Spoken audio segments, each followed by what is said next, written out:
I promise the screen recording is not broken, even if it looks like it. I reassure you, that is not the case. Promise. Promise, promise, promise. See, it should be normal. Yeah, yeah, we're all good. We're all good. Um, yeah. I'll, OBS 28 had introduced, a new Mac OS screen capture. So I'm using that instead of the, um, I forget how they called it, but instead of the usual window capture.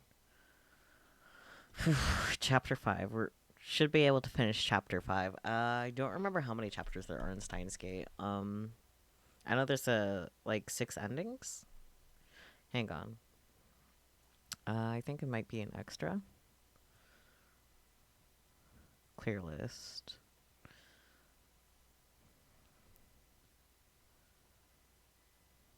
Acquire tips. Getting close to all of them. Yeah, there's 6 different endings. Album achievement rate 33.65. I don't remember how many chapters there are though. There are 6 different endings.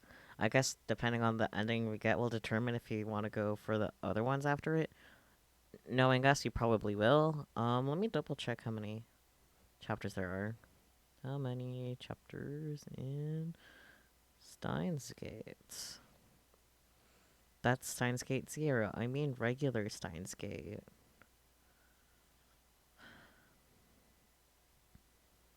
Is there a way to look at this without getting spoilers?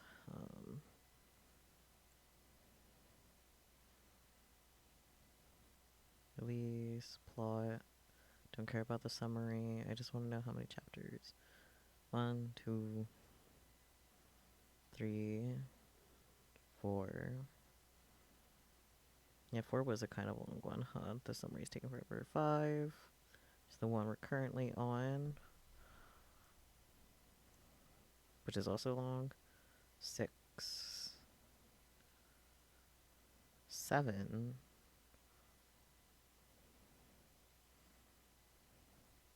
8. I may have caught a glimpse of the word saying ending, so 8 might be the last one. Oh my god, 10, never mind. So it seems you might be able to reach endings before getting through all the chapters. Yeah, that's what it seems like. 11, which is the true ending, apparently. Okay, good to know. Okay. So it seems like... Let me go to where it first says ending, because, like, to get an idea... What did I just scroll past? Okay. So it seems chapter 7 has an ending. Yeah, chapter 7 has an ending. Good to know, good to know. Does 6... 6 also has an ending. Does 5 have an ending? I think that's the main thing. Okay, it does not look like 5 has an ending. So 5 is going to be the last one before we can fuck shit up. Yeah. Okay. Love that for us. Good to know, though. Good to know. Okay.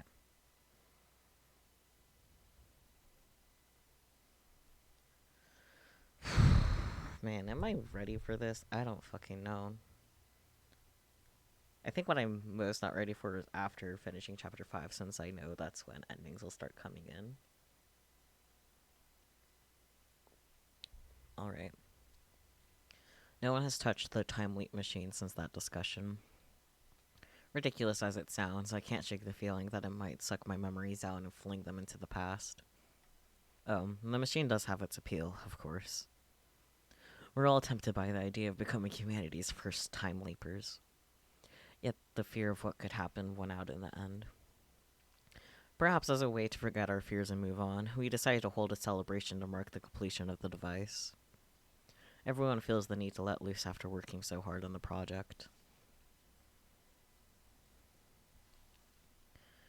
I have daughter order pizza while Kurisu and I go shopping for snacks. The volume's a little loud. For me personally. Okay. Pizza and snacks. Pizza. Akiba has always had a lack of supermarkets. That hasn't changed even with anime stores gone. After we finish shopping, Kurisu and I walk around the evening streets. She looks like she's got something to say. She keeps stealing glances at me. Are you upset? Upset? She frowns like she didn't expect that question. Finally, she faces this way. About her decision not to attempt a time leap experiment. No, I'm not upset. Humans are temporal beings. That's a Heidegger quote? Okay. I was actually relieved when you made the decision not to use the machine. Is it just me or is the audio low? Like the talking audio. Config.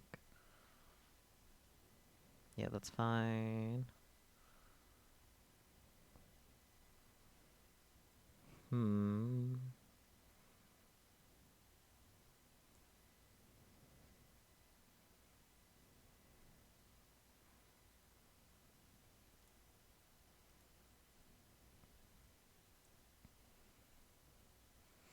If he hadn't been there, I might not have been able to stop myself. Thank you. What's this? Gratitude? Does she have a fever? I put my hand to her forehead to check. Kurisu twitches. What are you doing? You're talking like an assistant for a change. I thought you might have a fever. I dropped my hand. I'm not grateful to you or anything, okay? Her voice is louder than it should be. Several people glance at us. Kurisu blushes and hangs her head. If Daru were here, he'd probably get all excited and say, real soon today. Sweet. Anyway. Kurisu clears her throat and returns to her usual sour expression. That thank you was just a formality. Don't get me wrong, okay? Of course. I only did what I had to. I am the founder of the Future Gadget Lab, Hyoin Kyoma. My first priority is to protect the welfare of my lab mems.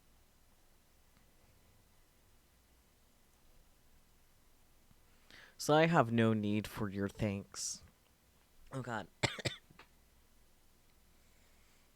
You always talk about plunging the world into chaos. You are my allies, and the world is my enemy.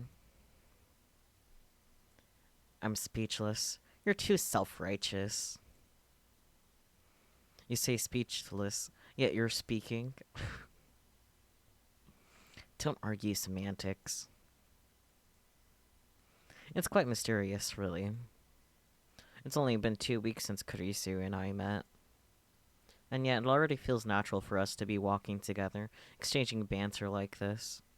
Perhaps pooling our efforts to create something new, dangerous though it may be, has brought us closer together. I admit that her knowledge and skills are impressive. I'd like her to remain at the lab if at all possible, but she said she's going back to America this month. It's already the 13th, so I wonder when she plans to return. I decide to ask her. Oh yeah, I forgot to get a plane ticket. Kurisu. I got too caught up in proving the phone wave. Going public with a time leap machine will send the world into an uproar. We also plan to expose CERN, remember? You may not be able to go back to America for some time. Oh boy, mail. Wait. I don't remember which ones I've checked. Oh, okay. Yes, a part-time warrior. Don't forget what Titter said.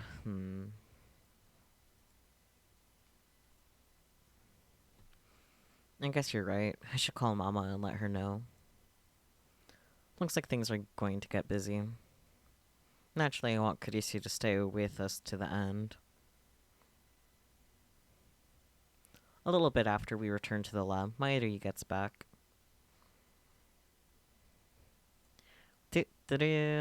I'm back. Seems Mairi went to Lukako's. Suzuha comes up a few minutes later, and our development council comes to order. What do we got in the tips? The tips. Development council. What Okarin calls a party. Got it. Damn Shunibil. Dutter ordered 3 pizzas. Ooh. We also line up all the snacks we brought on the table. It's just like the party we had a few days ago to cheer up Suzuha. Mari wanted to decorate the room, but since everyone's tired, I dismissed it as unnecessary. Looks like Suzuha managed to retrieve her jacket from Mr. Braun. Man, that was terrible. I was stuck looking like an exhibitionist all day. Oof. The Braun Tube workshop's closed. Suzuha made sure the 42-inch CRT was turned off, so there's no need to fear any malfunction from the time leap machine. A heavy sigh escapes my throat. I realized that I've been tense and nervous since the time leap machine was completed. Now I can finally relax. The topic of the time leap machine has become taboo. Even Kurisu doesn't bring it up during the meeting. Daughter, why did you order the exact same pizza as before? It might be good pizza, man. Open the box. I opened the pizza boxes to find the exact same ones he got for Suzuha's party. Because I like it. Naturally, I'm not amused. Okarin. I called Ferris-chan and Luka-chan, but they said they couldn't come. Oh. Do they have plans? Ferris-chan has a Rainet tournament. Naturally. Crap. I should have gone to cheer. How careless of me. And Luka-chan seemed embarrassed for some reason. I can't think of a reason. Maybe she thinks you'll make her wear a costume again. You still haven't convinced her to cosplay? No, it's... Then what was the point of completing the costume? She said it was embarrassing. I keep telling her cuteness is justice, but she never listens. Cuteness is justice? Is that what they say? You're cute too, Chris-chan. Huh? Yeah? Kurisu doesn't know how to react. She blushes. Mighty starts teasing her like a drunk old man. There's no alcohol at this party, of course. Hey, Komima's coming up. Wanna go? I can't make something new, but I have a costume of post-awakening Sierra from Bloodtune I made last year. I think the size is just about right for Chris-chan too. Me? Cosplay? Kurisu looks conflicted, then she murmurs. I'm sorta interested. She sure could have fooled us before, pretending to have no interest in otaku culture. But I refuse to do it in public, though. That's honestly fair. You don't have to show anyone, but eventually you'll want them to see. The cosplay demon compels you. The cosplay demon? You wouldn't get it. That reminds me, Chris-chan, you're always wearing that cute uniform. What school is it from? Oh, this? Kurisu lifts up her necktie. I attended Ayamin for about 2 weeks. I modeled this outfit after their uniform. Huh? Modeled. Ayamain Women's Academy, a private school for girls in the Kudashita neighborhood of Tokyo, an academic powerhouse. Ayamain is a popular destination for foreign exchange students. I have no clue what that's supposed to be parroting off of. Hmm.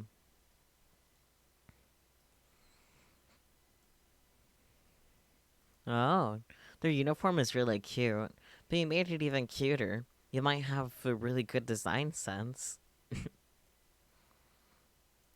I'll bring the costume tomorrow, okay? Will you try it on then? Sure. That's really cute. Wholesome. Looks like Kurisu approves of the cuteness is justice philosophy. I mean, of course. Who could disagree with cuteness is justice? When's the photo shoot? Good to know you're still a pervert, Hashida. Come on. It's Bloodtoon Sarah, yeah. She's got Panmoro going on. Huh? Panmoro? Same. It means her panties are completely exposed. Oof. Okay. No way. It's okay. You might not know this, but last year there was a really popular saying. They're not panties, so it's not embarrassing. What the fuck? It's plenty embarrassing. Trust me. Wear it, okay? It's a promise. Maybe you shouldn't bother. Suzuha speaks, her tone sharp. She's scowling at Kurisu again. Suddenly, the atmosphere in the room changes. Okay, this is a CG. You're asking for trouble by trusting Makisa Kurisu. Makisa? Makise. Why did I say it wrong? Whatever. What's that supposed to mean? Naturally, my strong-willed assistant isn't one to back down from a fight. Sparks fly between the two girls. I've been meaning to ask, did I do something to you? Not to me, but I know everything you have done. What do you mean? I have done nothing to be guilty of. Perhaps, but I know your true nature. Wow, you can see into my heart? That's groundbreaking technology. I'd love to hear how it works. It's not science, it's a prediction. I don't trust that, especially with all this wibbly wobbly timey whiny shit. So you're just making it up. I know. Uh-oh, we've got a situation here. Well, Karin... Mayuri clings to me with teary eyes. Stop them from fighting. This looks like a job for the one and only Hyomi Kyoma. I insert myself between the two girls. Break it up, you two. I, Hyomi Kyoma, shall decide this dispute. They both glare at me. Although I'm afraid for my life, I harden my resolve. The mission must succeed. First, I focus on Kurisu. Assistant, I didn't raise you this way.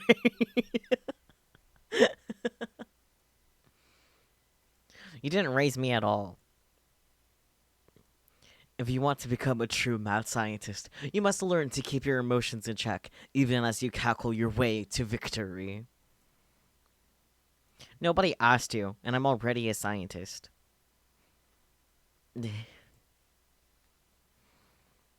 Next, I switch focus to Suzuha. Warrior, your enemy is CERN, remember?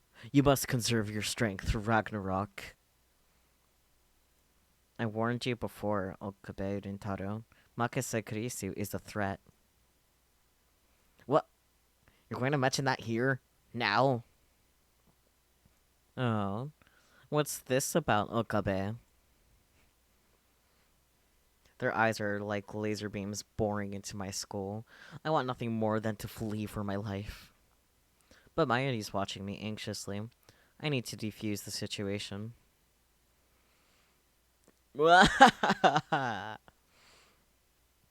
Looks like neither of you is willing to back down. So be it. Fight to your heart's content. Fight until there's no more fight to be had. Then, share a manly handshake by the river and let friendship blossom. But in the future, when it comes time for you to venture out into the real world, I hope you remember one thing. Nobody likes a mood killer. Shut up.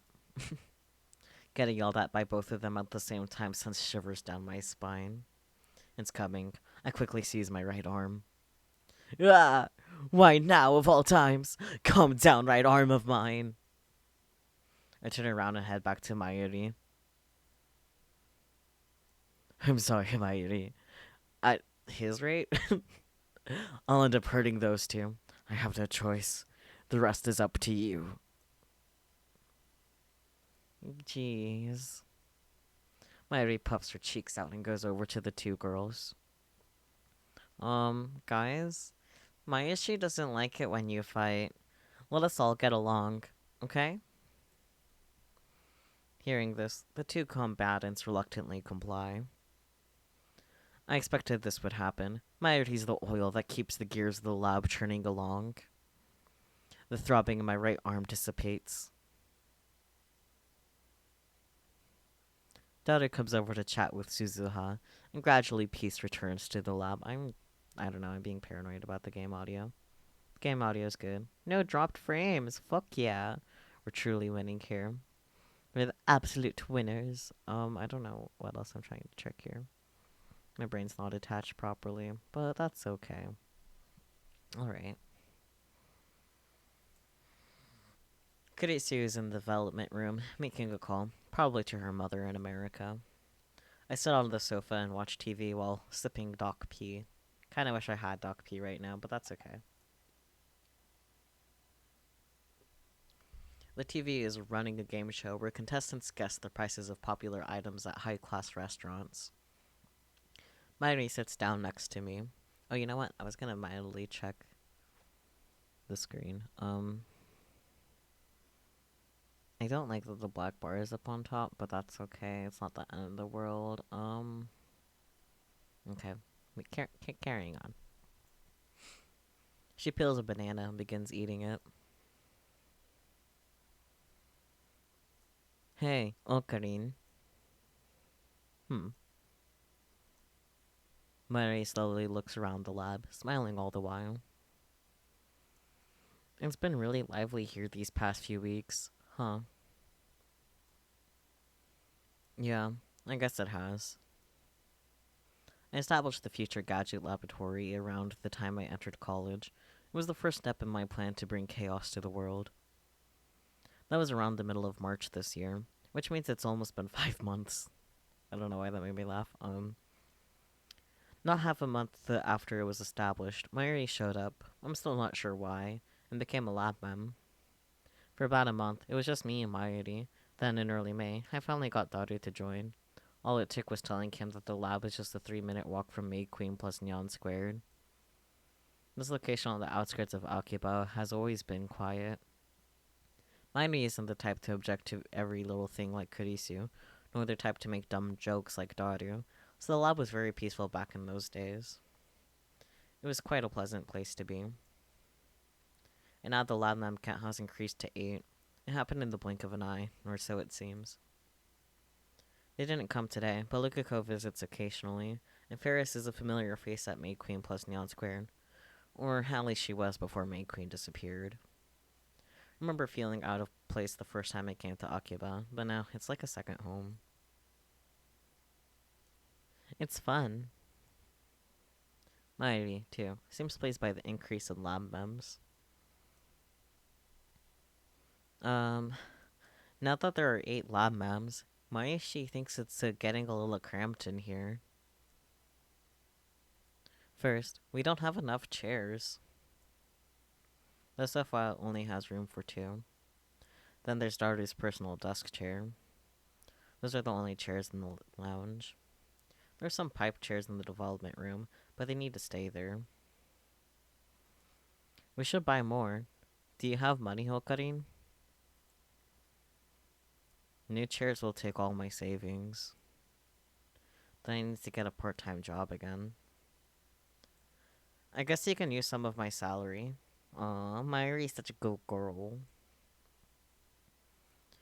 We need a new microwave too. Otherwise, I can't warm up my juicy chicken, number one. Yeah, sorry about that. Cutting off Mayuri's chicken supply might actually kill her. But Mayuri, when we turn over the time machine, the reward money will solve all of our problems. Will it be enough to pay for chairs and a microwave on top of the higher rent? It'll be enough. More than enough. Wow, that's great, Okarin. Why are you so happy? Just look, we've made so many friends. No. There's Daru-kun, Chris-chan, Luka-chan, Suzu-san, Moeka-san, Ferris-chan, Bronze-san, Naya-chan, and more. She gazes wistfully into the distance. In the spring, when you started this lab, you seemed so lonely. So lonely. But now you're fine. I mean, I'm not, yeah, nope. You don't need me to be your host, You don't need me to be your hostage anymore. What do you mean? I tried to ask, but before I could finish.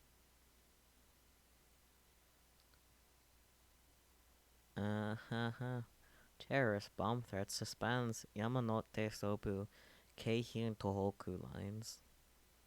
An urgent news bulletin appears on the TV. The subtitles read Terrorist bomb threat suspends Yamanote Sobu Keihin Tohoku lines. A bomb threat? Hang on, those lines all pass through Akiba. How is Mayushi gonna get home? Oh yeah, I should call home. A bomb threat. I don't know why, but I've got a bad feeling about this. Only the lines passing through Akihabara are suspended, as if that were the target. Wait, could that be it? Could the bomb be at Akihabara station? I get a cold feeling in my stomach. Okabe Rintaro, I need to know. You've completed the time leap machine, right? Huh? Well, yeah. Okay. I just remembered I've got something to do. I'm going out. I don't like that. Suzuha leaves the lab without another word. What's wrong with her? Suzuha's acting strange. Is it related to the bomb threat? Why did she just ask about the time leap machine? Something occurs to me. The two threatening emails are received. We're watching you. You know too much. Who sent them? And there's more. Words and images flash through my head. CERN. The LHC. Jellymen. The Z program. Government secrets. The organization. Men in Black. The Committee of 300. The Time Leap Machine. What did Kurisu say?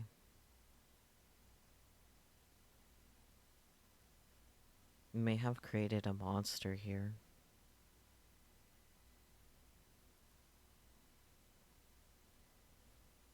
Taken separately, each of these elements was insignificant. Was? Shouldn't it have been word? Anyways. But if I consider them a part of a single line, they all point to one inescapable truth. We've come too far. Fear seizes my heart in an icy grip. I can feel anxiety eating at my brain. I don't think anxiety should eat at your brain. But I get what he means, I promise. I can't breathe. Even though it's hot and humid, my body shivers. Should we run? Get out while we still can? We can't use the trains. What about the subway? Or would a taxi be better? Nobody's saying anything. Nobody's doing anything. What should we do? Suddenly, there's a softness against my hand. I look down to see Mairi's hand holding mine. When I look up, I see worry written on her face. It's okay. I'm just being paranoid. It's all a coincidence. Tomorrow, we'll get rid of the time leap machine. Then we can all forget... Then we can forget that all of this happened. Pretend it was just a dream. We never invented a time machine. I don't need money. As long as we can forget about today and welcome tomorrow, we'll be okay, won't we?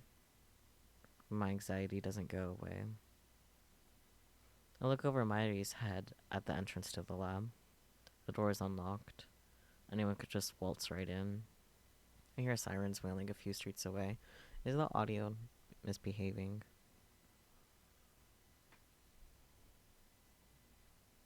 Okay, and there seems to just legitimately be no audio. That works. I just wanted to make sure. The bomb threat has Akiba in an uproar. Yet here, in our corner of Akiba, it's so quiet. Mairi squeezes my hand with her warm, slender fingers. I squeeze back.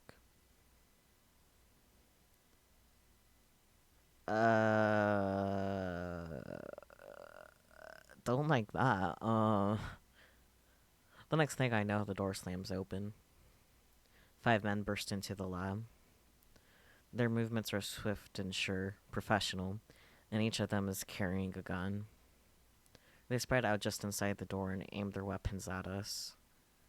This all happens so fast, no one has time to scream. The men are foreigners, a mix of races, dressed casually in colorful shirts or in shorts or jeans. But their arms are thick with muscle, and their eyes are hard and cold as ice. 2 of them are holding pistols, the other 3 have assault rifles. AK-47s in Akiba? Is this some kind of joke?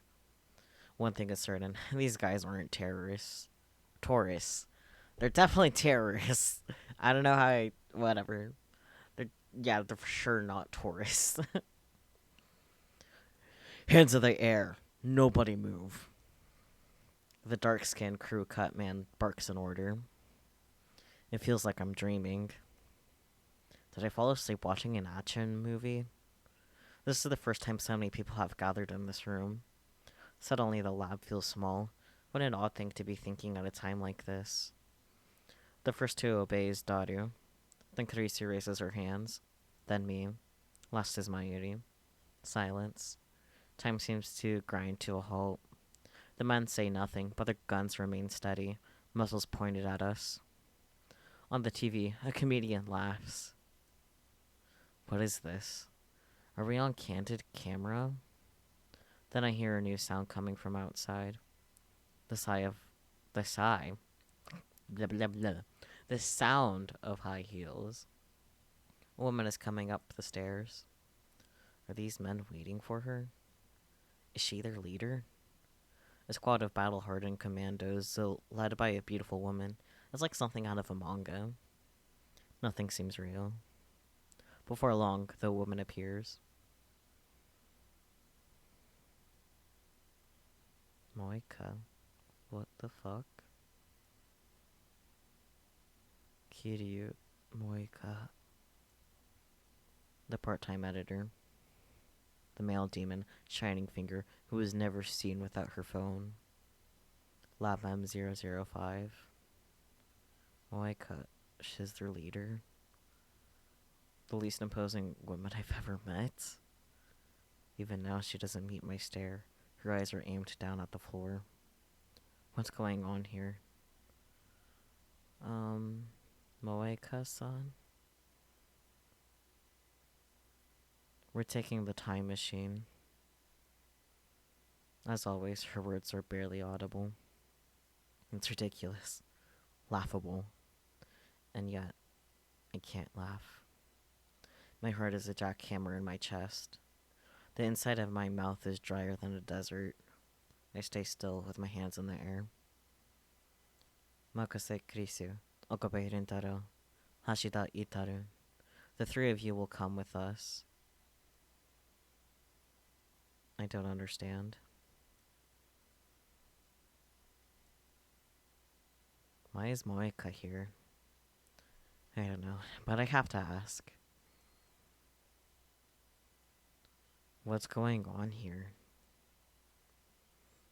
I can't answer that. This is a joke, right? Moeka shakes her head. You don't need to know. I don't know, man. I think we kind of need a fucking know, but go off, I guess. You can't resist. I mean, yeah. Come with us. Where? No reply. She doesn't intend to answer that either. Dangerous.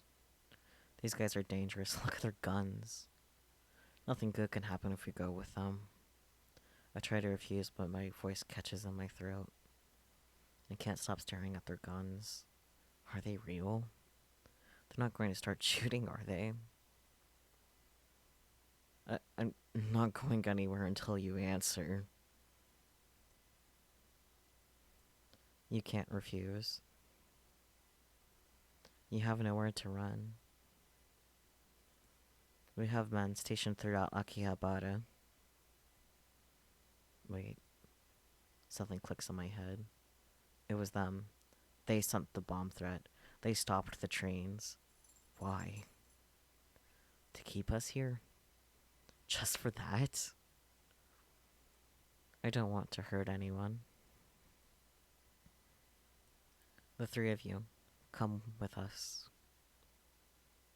Why? Kirisu has kept silent until now, finally opens her mouth. Why just the three of us? That's when I realized that Mayuri wasn't included in the Moeka's demand.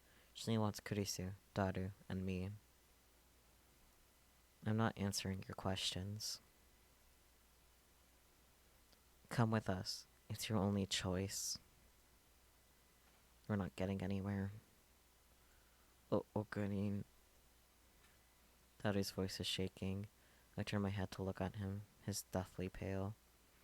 Don't you think we should do what she says? But unless she tells me the reason. Honestly, I have no idea what to do. My heart is still fluttering in my chest. This seems more like a dream than reality. I'm not a military otaku. I've never seen a real gun.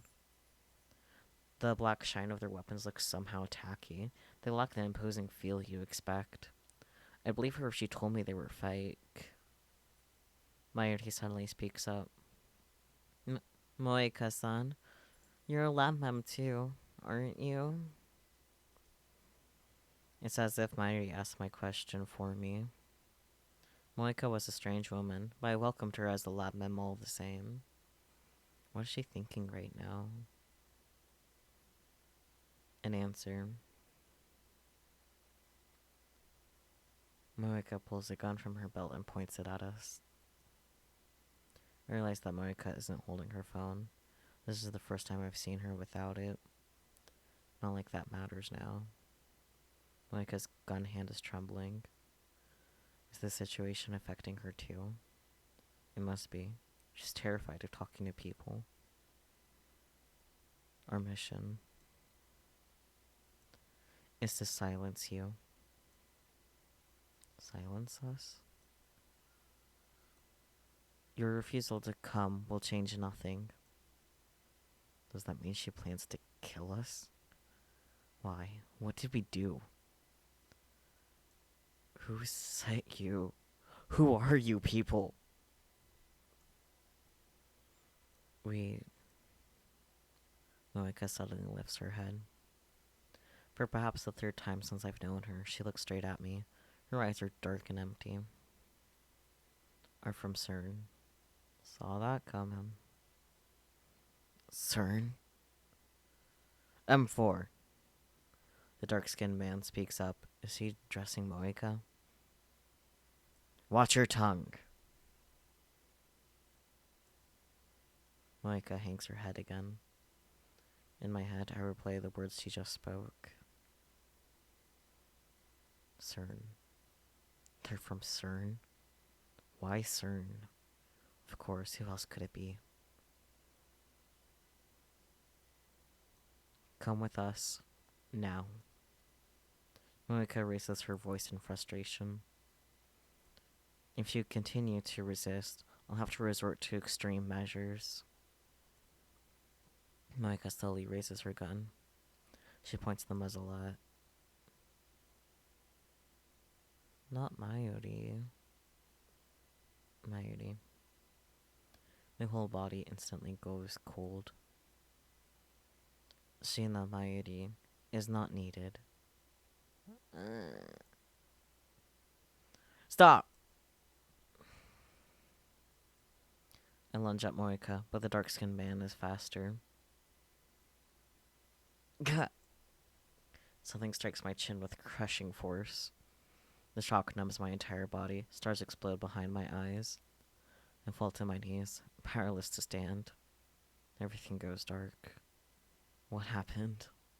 Did he hit me with the butt of his rifle? Oh, Gain! I look up. Maddie, face streaked with tears, is reaching out to me as if begging for help. Over her shoulder, I see Moeka ready her gun. Maddie, no! I try to yell stop, but my voice catches in my throat. Nothing comes out but a pitiful wheeze. Someone, anyone, please, stop her. Stop Moeka. Moeka's lips move. She's mumbling something. For CERN, for FB, for CERN, for FB. Her mouth opens and closes robotically. My blood curdles. No. A sharp, dry clack splits the air. Crack. Moving on. Time slows to a crawl. Moeka pulled the trigger. Blood spurts from my Marie's forehead. It splashes across my face, wet and warm. Her delicate, frail body falls towards me. I catch her. Her body is limp, like a puppet with no strings. Her head and arms dangle lifelessly. The smell of gunpowder fills my nose. And then the smell of blood.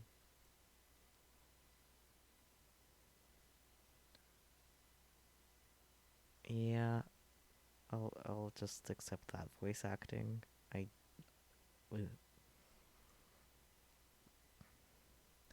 Tyler clutches his head and falls to his knees, screaming at the top of his lungs.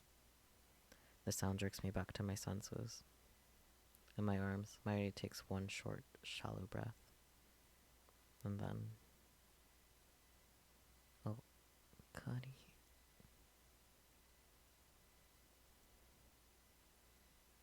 Mairi. No. No! She's dead. Mairi's dead. Her face is covered in blood.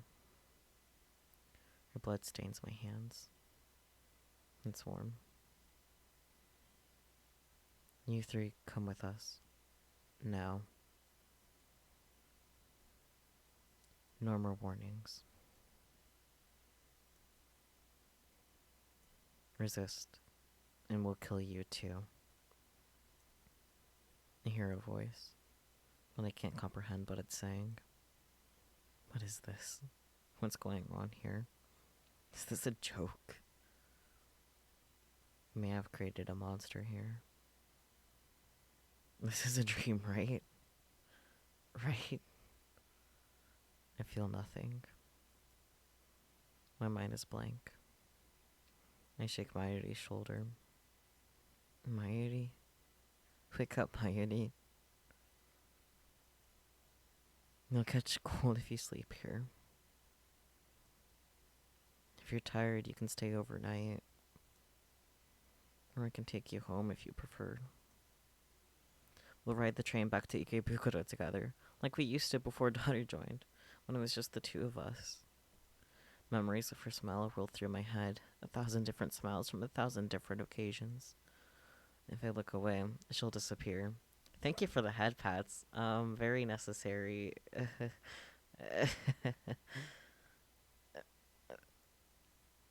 She always disappears.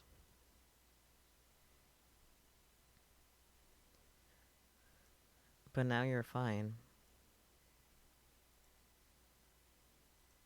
You don't need me to be your hostage anymore. Yeah, I am at this part.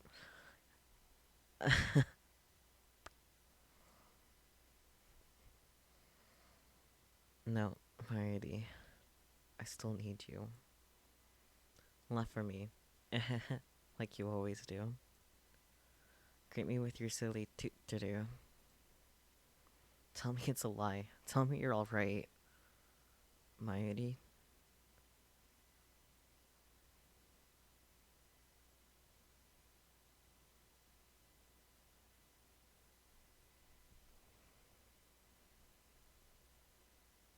Yeah, I'll just let that one sit in. I'm not gonna... Yeah, nope. It's moments like these where I can really appreciate the voice actor choice, though. Mamoru Miyano. Anyways. Red flames consume my mind. An inferno of rage and hate and the burning desire to kill everything I see. I gently lay the motionless Mayuri on the floor, and I stand up. And then I fling myself at Moeka. Okabe! Before I can take a step, someone grabs my hand from behind. You can't! Let me go! Let me go! You can't! They'll kill you! Moeka's gun is aimed at my head. Her finger's already on the trigger. You're gonna kill me too? If you resist. Please, Okabe, do what she says, okay? Otherwise, they'll kill you too. I tear my hand from Kurisu's grip. My vision is a tunnel with Moeka on the other side. She won't get away with this. She killed Mayuri in cold blood. I'll do the same to her. No! Moeka pulls the trigger. Did she miss? Also, this is a very rude time for you to do your thing, you automatic litter box. Really killing the moment. Fuck. I'm just gonna let that do its thing so it doesn't fucking distract me.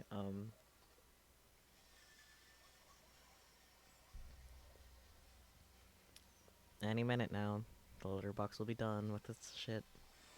Shit. The sound of the shot smites upon my eardrums. I feel a sharp pain on the side of my head. She did not miss. I nearly lose my balance again. But I'm still alive. What happened? I realized that Morika's gun is lying at her feet. Beside it is a small stone. Someone must have thrown it and knocked her gun aside. Okay, so she did miss. Get down! Go ahead! Yep, Suzuhan.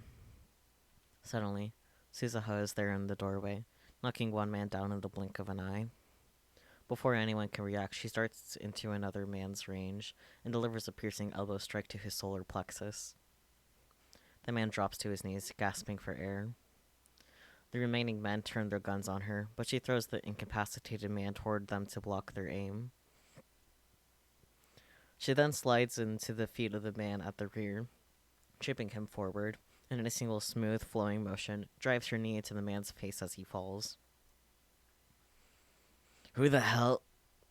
The dark-skinned man aims his rifle, but before he can fire, Suzuha snatches a stunned attacker's gun and shoots him. Fuck. Blah. Blood spurts from the man's hand. Without pausing, Suzuha leaps into the air and delivers a soaring roundhouse kick to his jaw. Enough. Nope.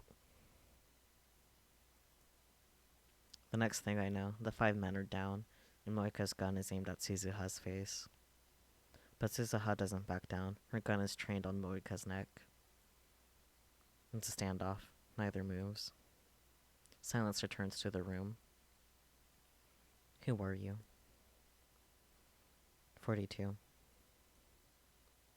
Suzuha replies. Suzuha's reply makes no sense. She glances at me. TV. What is she saying? Turned on. That's why she left. What? Suddenly, Kurisu springs up and makes a break for the development room. Don't move! That's my line. I suddenly realized the meaning of Suzuha's words. The 42-inch TV downstairs. It's on. She wants me to use the time leap machine? I look at Mayuri's body. She's lying there quietly. Her eyes are closed. They'll never open again. One of the men Suzuha knocked out starts to moan. If they wake up, it's all over. Suzuha looks at me again. Her eyes implore me to make my move. If I use the machine, I can avert Mayuri's death. But at the same time, it could fry my brain. Fry my brain. So what? What is there to fear? Mayuri is dead, shot in cold blood. This isn't right. I won't accept it. Then change it. Change the past. You have the power. Use it. I stagger into the development room. Kurisu's about to put on the headgear. I pull it away from her. Okabe. I'm going back. No, I should be the one to... I grab Kurisu's wrist as she tries to take it back. I stare into her eyes wet with tears. I will save Mayuri. But what if it fails?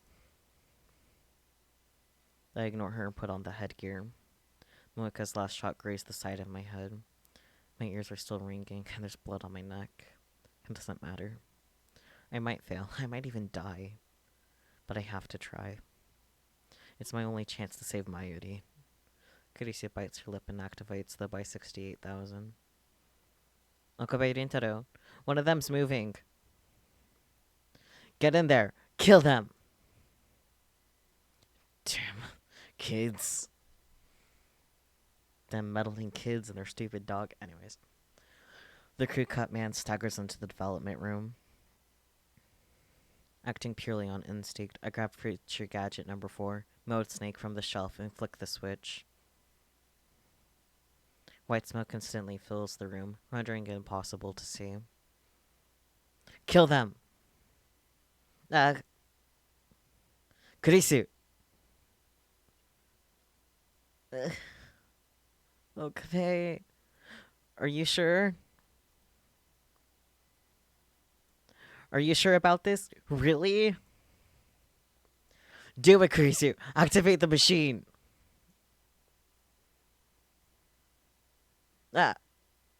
Pain flares on my right arm.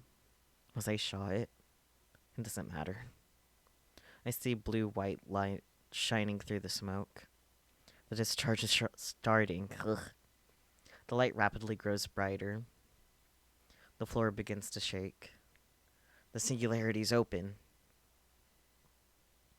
I crouch down, holding the headset steady with one hand.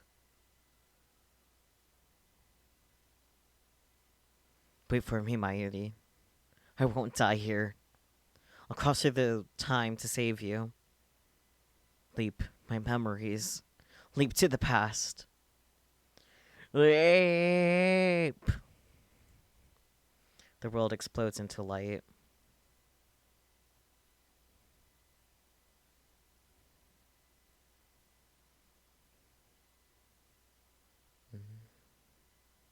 Is that enough time?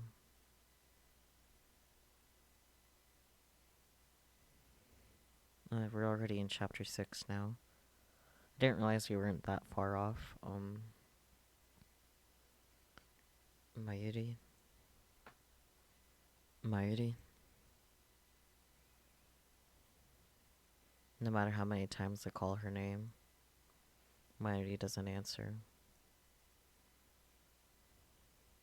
Mayuri is standing in front of a grave, gazing at the sky. This grave belongs to her grandmother, who died when Mayuri was 11 years old. Her parents were always busy with work, so her grandmother was her only companion. I was close to Mayuri's family, so her death was sad for me too. At the wake, I expected Mayuri to break down and cry.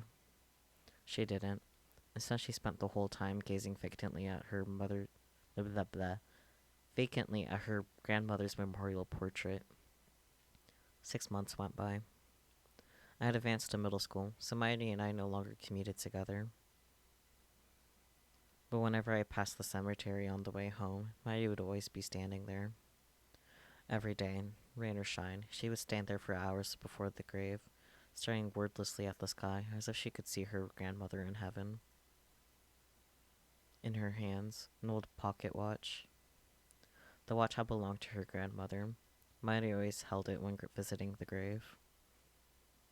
Mayuri?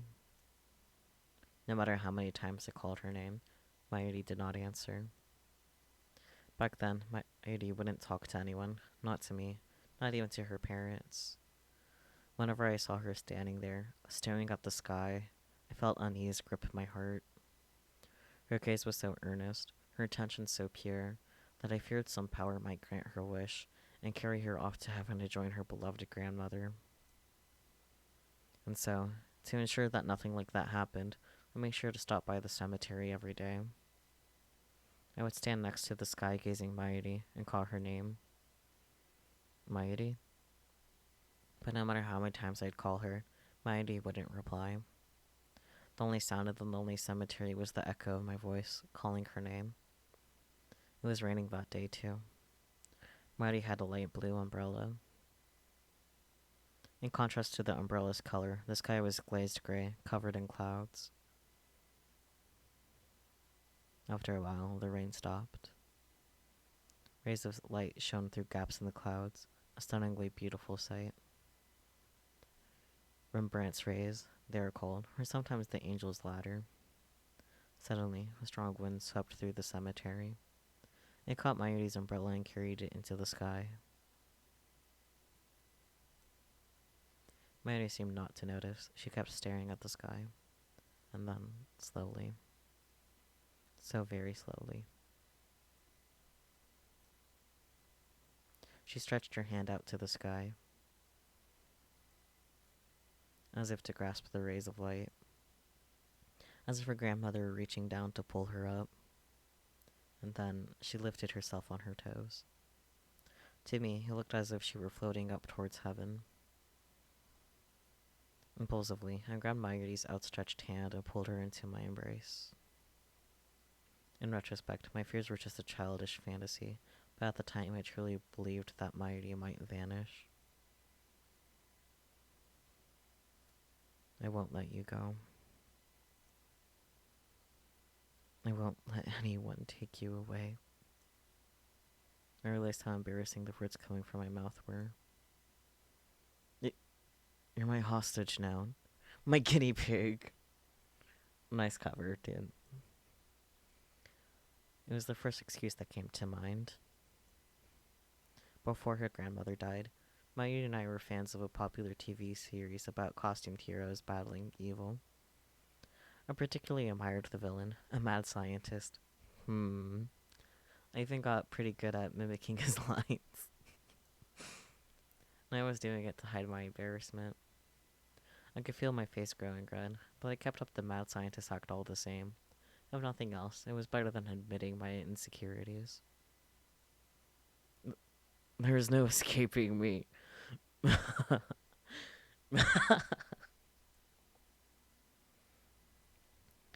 As I said this, I realized that Mayuri was shaking. Oh, sniff. She whispered. It was the first time in 6 months that I had heard her speak. Her voice was choked with tears. Maya, she's your hostage. I guess I'm stuck here, huh? She smiled happily. Tears fell from her eyes. And then Mayuri buried her face in my chest.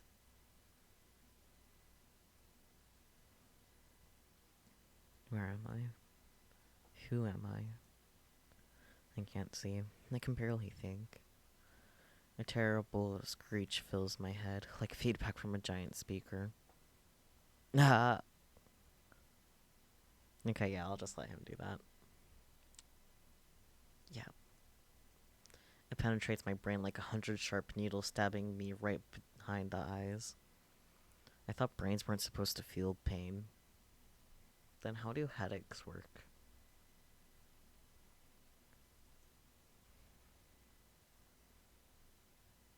B. Or I guess B. But, you know. Looks like B. Unleash the bees.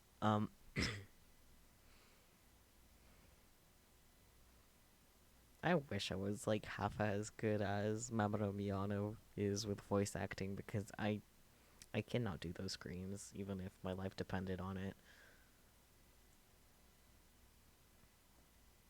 And there's more. I feel a shiver of pleasure beneath the pain and a terrible itching like my body's on fire. Kabe.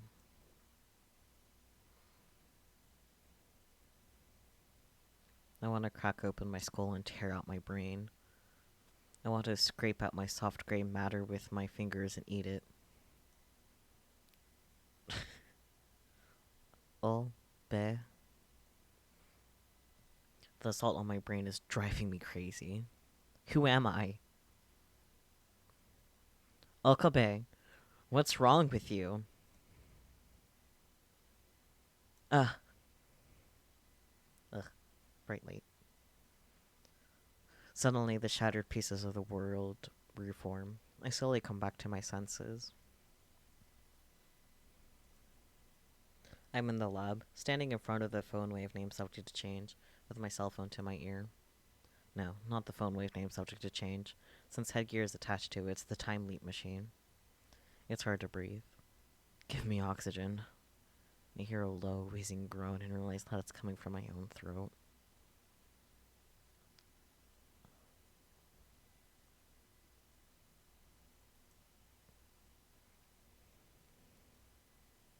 I close my mouth, then take a deep breath.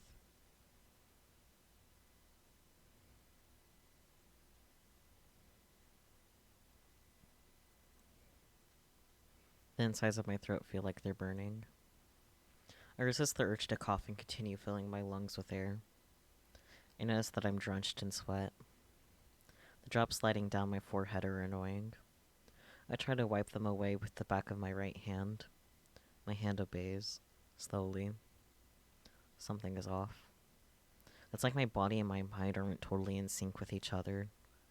Almost as if this isn't really my body.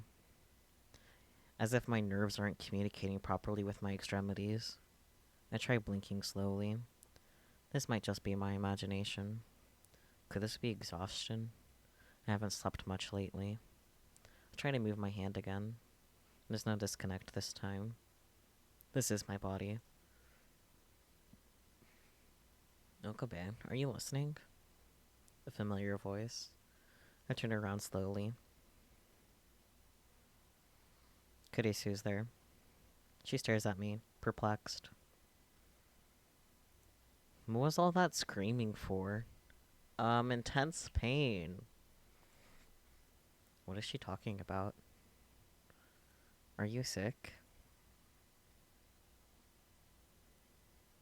I try answering, but my voice doesn't work too well. Even more bewildered, I clear my throat several times. No, I'm fine. That's no one's gonna believe that. No one's believing that. Um then get ready to go already. We're going shopping, remember? Shopping? For what? I search my memories. The moment I do, images appear in my mind like a string of exploding light bulbs.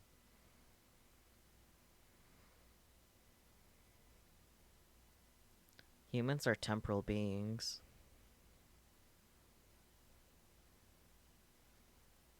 But now you're fine.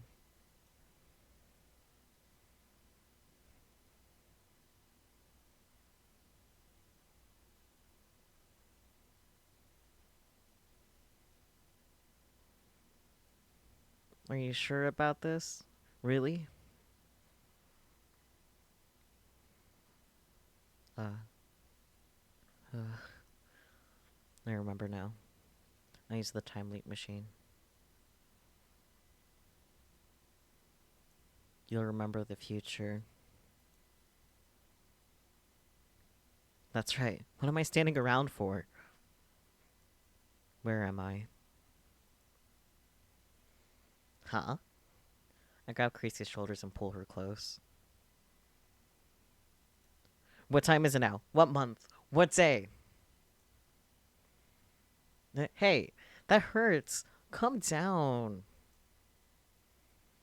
How can I be calm? Shopping? You said we're going shopping? Which shopping trip is she talking about? Daru is sitting at his computer, staring at us wide-eyed. Daru, what day is it? What time is it? Uh, well, it's the 13th, a little past 5. The 13th, a little past 5. Did it work? Did I manage to time leap in the middle of all of that chaos? Did my memories really jump through time? Does that mean I've leaped into my past self? Is there a chance that it was all a dream? Thinking back, forward, it doesn't seem real. Commandos breaking into the lab. It's like something out of a Hollywood movie. But the sight of Mayuri, broken and bloody, is burned into my eyes. I remember the smell of the blood, the sound of the gunshot, the weight of that headgear on my head, the pain of the bullet tearing through my arm. Crazy screaming, Suzuha fighting to defend us. I remember it all vividly. I touched my arm. No bullet holes, no pain even. Was it all a dream? I don't know. I've never time leaped before. I could only hope that it was a dream. A future like that is too much to bear. I recall Mayuri's last moments and my eyes fill with tears. I force the tide of emotion back. Where's Mayuri? I look around the lab. Kurisu and Daru are here, but I can't find Mayuri. Where's Mayuri? She just left saying she was going to Lukashi's place. Weren't you listening? That's right. Mayuri went to beg Lukako to wear her costume. She won't until she won't return until it's time for the party. What do I do? What do I believe? Was it a dream? Or was it real? If it was a dream, then I wouldn't have to worry about anything. If it was real, then I need to act. Now. I take a deep breath. It must have been a dream. There's no way something like that could really happen. It was a nightmare brought on by my anxiety, that's all. There's no other logical explanation. I desperately persuade myself that it's so. Little do I know, I will soon regret my foolishness. Kurisu goes shopping alone. I stay in the lab with daughter, waiting for Mayuri to return. Toot-toot-doo. I'm back. An innocent smile. Mayuri is alive. Nothing will happen to her. I was worried for nothing. When Suzaha arrives, we begin the meeting. Oh, Karin.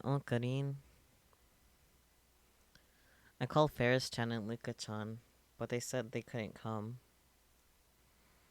I've heard those words. I've heard these words before. Deja vu, a trick of the mind. Oh, boy. Long explanation. Okay. The feeling of having experienced something before despite not having actually experienced it feels like you are recalling a genuine past experience as opposed to an imagined experience or a dream. However, you're unable to recall when and where that experience occurred, which results in an intense feeling of strangeness. The cause of deja vu has yet to be determined. One theory is that it's a physiological phenomenon caused by a temporary desynchronization of the recollection and storage functions of memory. The cause is theorized to be spasms in the brain's parahippocampal gyrus, which is in charge of spatial reasoning and the sensation of familiarity. Woo! Honestly, I got deja vu a lot. It's not fun. Oh. Do they have plans? Ferriston has a Rhinet tournament. Crap. I should have gone to cheer. How careless of me. And Luka-chan seemed embarrassed for some reason. Maybe she thinks he'll make her wear a costume again.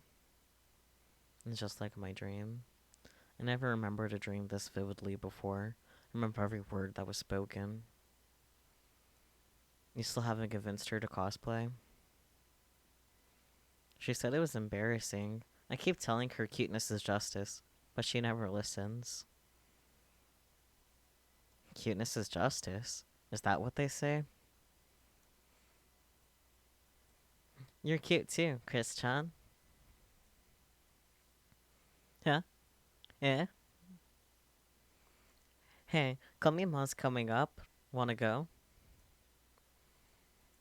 I can't make something new, but I have a costume of post-awakening Saria from Bloodtune I made last year. I think the size is just right for you too. Me? Cosplay? I'm sorta interested. But I refuse to do it in public, though. You don't have to show anyone, but eventually you'll want them to see. The cosplay demon compels you.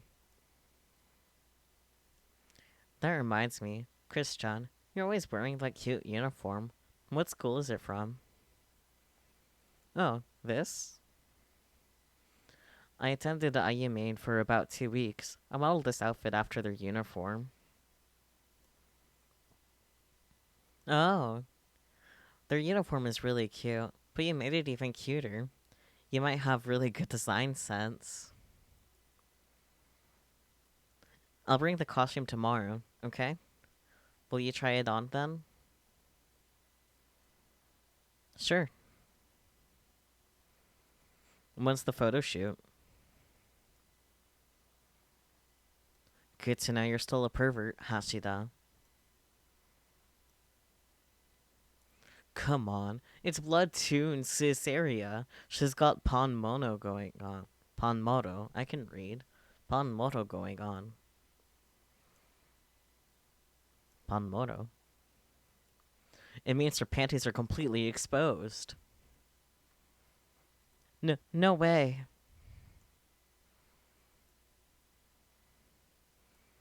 It's okay.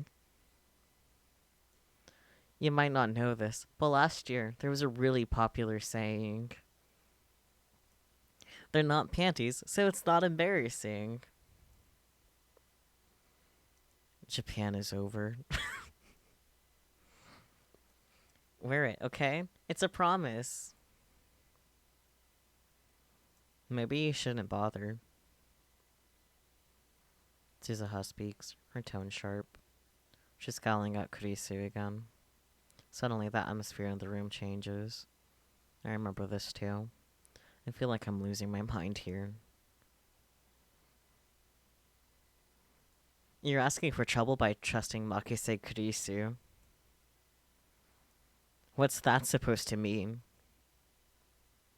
I've been meaning to ask, did I do something to you?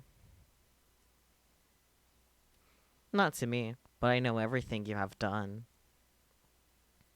What does that mean? I've nothing to be guilty of. I've done nothing. I can't read. Perhaps, but I know your true nature. Wow, you can see into my heart. That's groundbreaking technology. I'd love to hear how it works. It's not science, it's a prediction. So you're just making it up. I know. Oh, Karin. Mary clings to me with teary eyes. Stop them from fighting. Should I listen to Mayuri's plea, like I did in the dream? Knowing that I can't stop the fight, should I just let Mayuri handle it instead? I don't know, I can't move a muscle. Jeez. Mayuri pouts, then goes over to the two girls. Guys? Mayushi doesn't like it when you fight. Let's all get along, okay?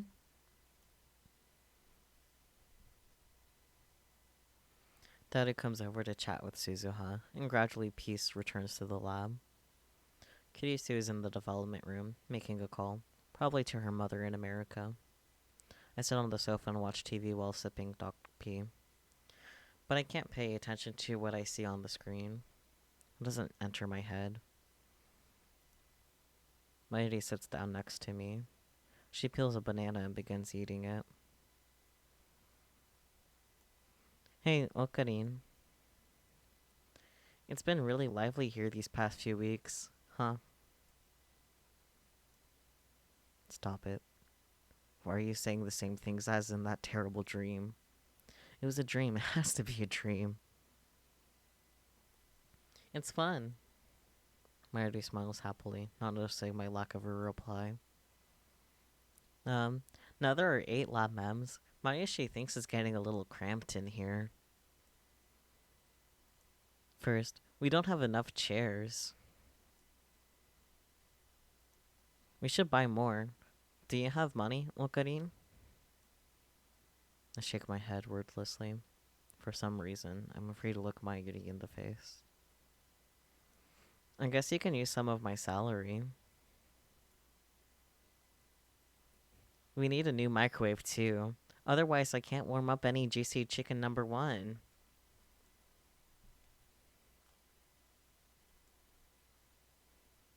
Okarin, are you okay?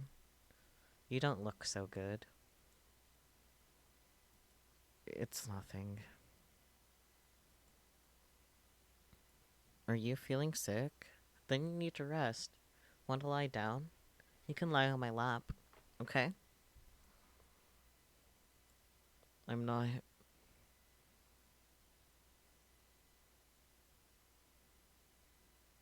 Before I can finish, the television erupts me with an urgent news bulletin.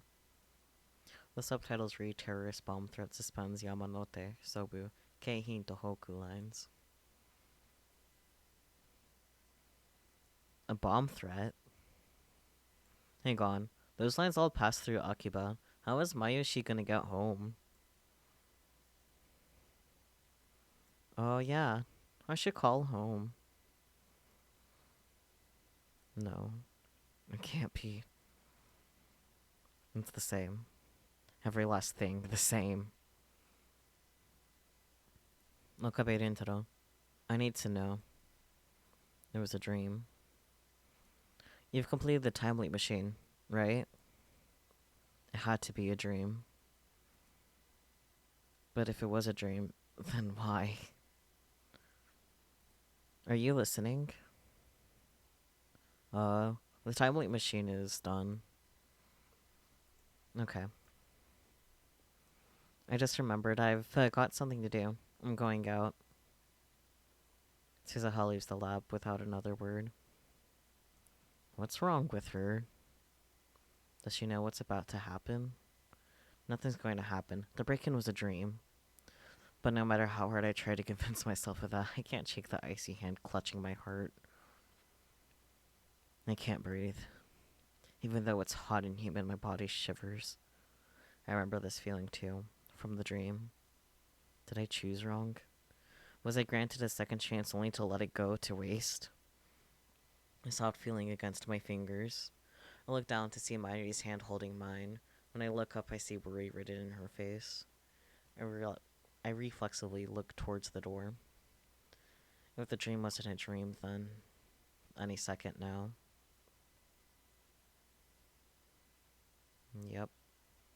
It happens exactly as I remember. 5 men burst into the lab. Their movements are swift and sure, professional, and each of them is carrying a gun.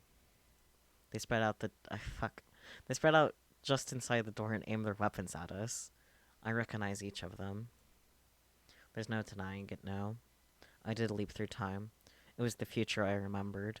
I was supposed to change this present, to stop the madness about to unfold. But I told myself that it was a dream and wasted my chance to save everyone. Hands in the air! Nobody move! Silence. Time seems to grind to a halt. The men say nothing. Why didn't I do anything to change this? Wasn't that why I leapt through time? The sound of heels echo down the hallway. A woman is coming up the stairs. Kiryu Moeka. The woman who will kill Mayuri.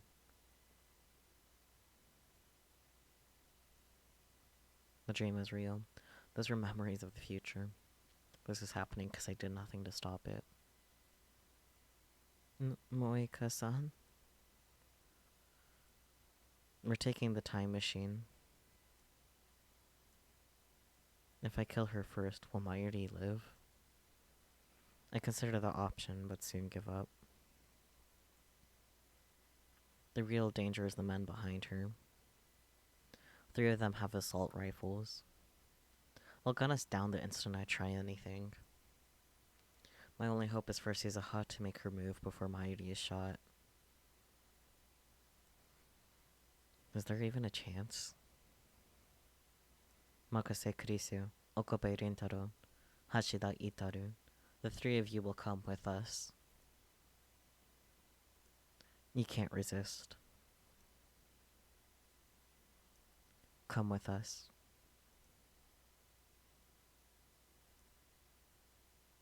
Where? I have no words. At least tell us where we're going. You cannot refuse. There is nowhere to run. We have men stationed throughout Akihabara. I don't want to hurt anyone. Liar. The 3 of you come with us. Why just the 3 of us? I'm not answering your questions. Come with us. It's your only choice. Moeka-san, you're a lab mem too, aren't you? In reply, Moeka pulls a gun from her belt and points it at us. It's happening again. Our mission is to silence you. Your refusal to come will change nothing. Come with us. Now. If you continue to resist, I'll have to resort to extreme measures. Moeka slowly raises her gun. She points the muzzle at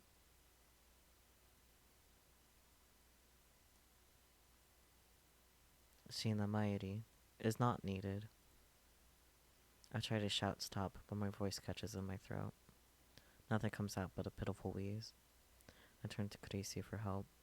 Kurisu is staring at Mayuri. She looks as if she might start crying at any second. I turn to Daru. He's shaking. His lips move as if to speak, but nothing comes out. Someone. Anyone. Please. Stop her. Stop Moeka. For CERN. For FB. For CERN. For FB. Her lips close tightly. A sharp, dry crack splits the air.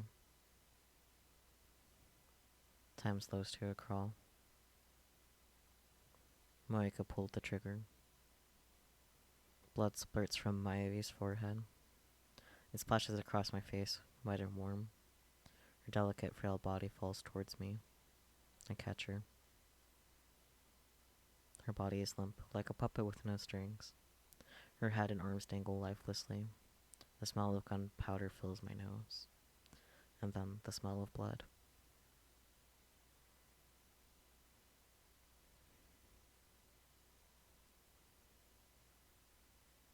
The other clutches his head and falls to his knees, screaming at the top of his lungs.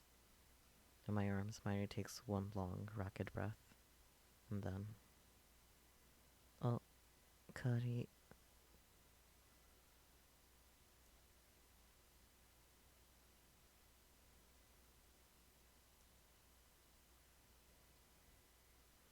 She's dead. Mayuri's dead.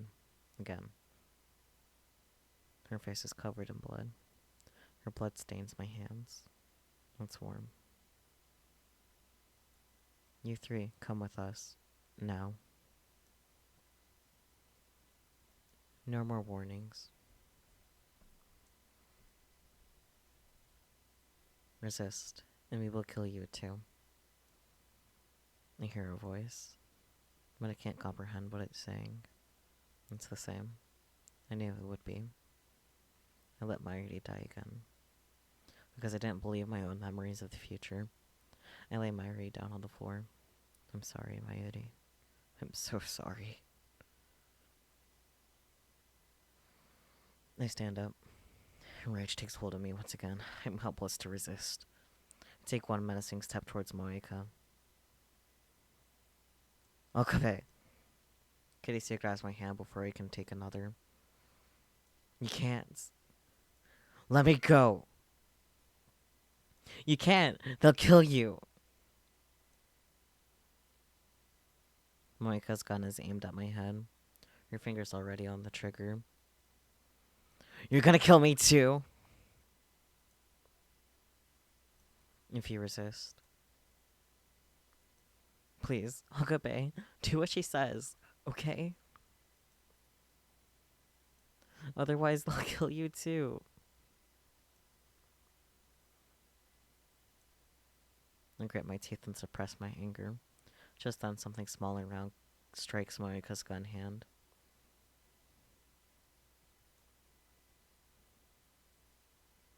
She drops her gun. At her feet lies a small stone. Get down. Gue. The next events transpire exactly as I remember. Suzuha appears in the doorway, knocking down the first man before anyone can react. She then proceeds to dispatch the remaining men with a series of swift, precise maneuvers. Who the hell? The dark-skinned man, the last one standing, takes aim at Suzuha with his assault rifle. Before he can fire, Suzuha snatches a stunned attacker's gun and shoots him. Gwa. Blood spurts from the man's hand. Without stopping, Suzuha delivers a soaring roundhouse kick to the man's jaw. Enough. Moeka and Suzuha point their guns at each other. A standoff. Neither moves. Silence returns to the room. Who are you? 42. She glances at me. TV. This time I already know what she means. Turned on. I make a break for the development room. Don't move. That's my line. Kurisu is right behind me. I grab the headgear and jam it on my head without a moment's hesitation. Okabe, I'm going back. But what if it fails? Get the machine started. There's no time to argue. I grab Mode Snake from the shelf. Kirisu bites her lip and starts setting up the by 68,000. Okay, Rentaro, one of them's headed your way. Kill them! Don't let them use it! Before the crew cut man enters the room, I push the switch. White smoke instantly fills the room, rendering it impossible to see. Are you sure, Okabe? Are you sure about this? Really? Do it, Kurisu. Activate the machine. I see blue-white light shining through the smoke. The discharge is starting. The light rapidly grows brighter. The floor begins to shake. The singularity's open. I crouch down, holding the headset steady with one hand.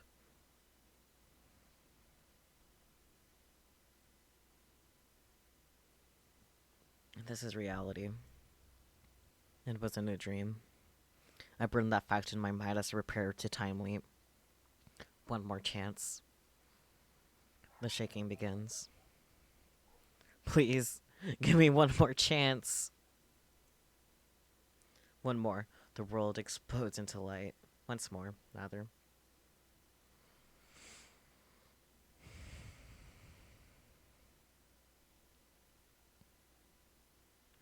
I can't hear. It feels like something is crushing my eardrums. Slowly, the shattered pieces of the world reform. My body convulses as if struck by lightning. I am Okabe Rentaro. I'm in the lab development room, standing in front of the time leap machine with my phone to my ear. My brain hurts again. This isn't like a headache, it's somehow deeper. With my pain comes a torment of emotions, sorrow, longing, hope, joy, that threatens to wash away my psyche. However, only one thing matters. It worked again. I quickly returned to the lounge. Yeah, you surprised me. I almost crashed into Kurisu. Don't startle me like that. Daru, is it just before 5 on the 13th? Uh, yeah. Alright, time leap successful. I pat Kurisu on the shoulders, almost in an embrace. You're a genius. What? What's gotten into you? Stop manhandling me. It's gross. I scramble for my phone.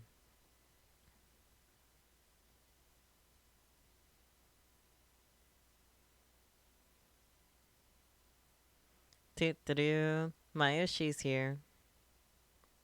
Mayuri, where are you? But I can't answer the phone right now. Oh god, that's a mean voicemail message. It went to voicemail? Please leave your message after the beep. Mayuri, contact me at once, okay? At once! I hang up. I look at my watch again. It's just past 5. Thank God for the time leap machine. It makes me shiver to imagine what would have happened without it. I have 3 hours until Moeka kills Mayuri. Everything's going to be okay. That's plenty of time to escape. First, I'll meet up with Mayuri and leave Akiba. We can go to Ikebukuro. Wait, what if they're watching her house? Maybe we should hop the bullet train and get out of Tokyo entirely. Anyway, we're fine as long as Moeka doesn't find her today. So first I need to find Mayuri. Okabe, you look kinda crazy. What's wrong? Kurisu and Dario look at me with concern. Both of you get out of here. Now. What's this about? I check my wallet. I only have 9,000 yen and some change. I have to stop by an ATM and withdraw everything I have. Is this another one of your fantasies? Kurisu shrugs her shoulders, dumbfounded. I don't have time to answer her. I slip beside her and dash out of the lab. Okabe, where are you going? Hey! I run full speed to Yonebayashi Shrine. Naturally, I have to stop for breath before I get more than a few blocks. The sun is setting, but the temperature still hasn't dropped below 30. Sweat quickly covers my entire body. I'm not good at exercise in the first place. I finally stagger through the archway. Now I regret not borrowing Suzuha's bicycle. But no, there wasn't time for that. Finding Mairi comes first. I run to the courtyard, where I find Lukako standing alone with her bamboo broom. Lukako! Okabe-san. She bows her head. What's wrong? Mairi. Where's Mairi? Mairi-chan already left. She left? Yes.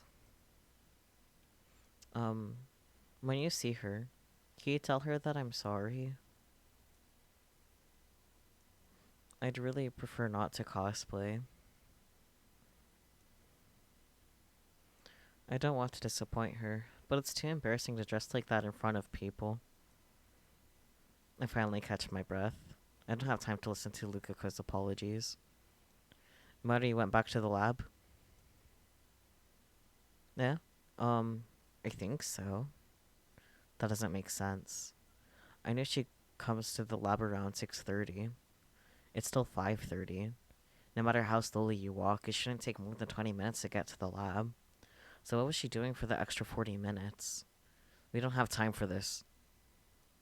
She didn't say she was dropping by somewhere? No, I didn't ask. Is something wrong? If Mayuri comes back here, tell her to call me right away. Okay. I better check the lab. We might have missed each other. When I get back to the lab, nobody's there but Darun. Did Crazy go shopping by herself? I call out to him as he's ordering pizza on the computer. Where's Mayuri? Did she come back? Huh? No. Where is she? I take a bottle of Doc P out of the fridge and chuck it down. The cold sparkling liquid wets my parched throat and drives the heat away. Now I could think. But I still can't relax. Every minute, every second is precious. Each moment I waste brings me closer to Mayuri's death. Hey, Okarin, why are you so jumpy? I need to find Mayuri. Isn't she at Lukashi's? Not anymore. She was gone by the time I got there. I start to pace in irritation. Maybe she went to see one of her cosplay friends? Who? What's her phone number? How should I know? Damn. It's easy to forget since she's usually here, but Mayuri and I rarely spend time together outside of the lab. May Queen and the shrine, that's about it. I have no idea where else she might go. May Queen doesn't even exist on this world line. Now that you mention it. Do you know something? I think she said her phone was about to run out of power. She had to turn it off. That's mighty convenient. Yet another setback. Not only am I unable to contact her, she might not even notice my phone calls. Hey, what's going on? Why are you still here, Dario? I thought I told you to leave. I sit on the sofa. I felt the weight of stress on my shoulders and in my bones. I'm not leaving without a good reason. Tell me what's going on, man. They're going to kill Mayuri. What? CERN's after us. In 2 hours, their men will break in and kill Mayuri. Get out while you still can. What? For real? Can you get in touch with Kurisu? Pass the message on to her. In 2 hours? How do you know that? Dario pauses for a moment. He looks towards the development room, where the time leap machine is sitting. No way. You used it? I nod gravely. I kick Dario out of the lab and send him home. He promised to call Kurisu for me and tell her to stay at her hotel, but a few minutes later she calls me directly and demands an explanation. It takes some effort, but I manage to convince her to do as I say. Now I just need to wait for Mayuri to get back. I thought about looking for her, but it's too risky. We can miss each other like we did at the shrine. Better to wait here in front of the building. While waiting, I try to convince myself that everything will be okay. Come on. Come on. Let me click. There we go. Mayuri returns to the lab at 6:30. That leaves about an hour before Moika's attack. In an hour, we could ride the bullet train from Tokyo Station to Shizuoka. Is that the best plan? Maybe we should get off at Yokohama and lay low in a hotel for a while. I can think about what comes next after Mayuri's safe. The time leap machine doesn't matter. Moika can have it. My top priority is to prevent Mayuri's death. Sweat accumulates on my forehead and rolls down my face. Hurry back, Mayuri. Huh? Startled, I turn toward the voice. Suzuha and Mr. Braun have emerged from the Braun Tube workshop. I see them lock the door. Guess they're closing up shop. That's right, I forgot about Suzuha. What are you doing, Keirokabe Rintaro? Nothing. That reminds me. During the attack, she took down 5 armed commandos in the blink of an eye. I still can't believe it. Where does an 18-year-old girl learn to move like that? And then there was her strange behavior immediately before the attack. She left as soon as she heard about the bomb threat, almost as if she knew something was going to happen. And finally, then there's that business with her father. Everything about her is a mystery. Who's Amane Suzuha? Oh, I know. You're getting ready for that party tonight, aren't you? How did you know we're having a party? Shina Mayuri. She came by earlier today to invite me over. Hope you've got room for one more, 'cause I'm... You can't.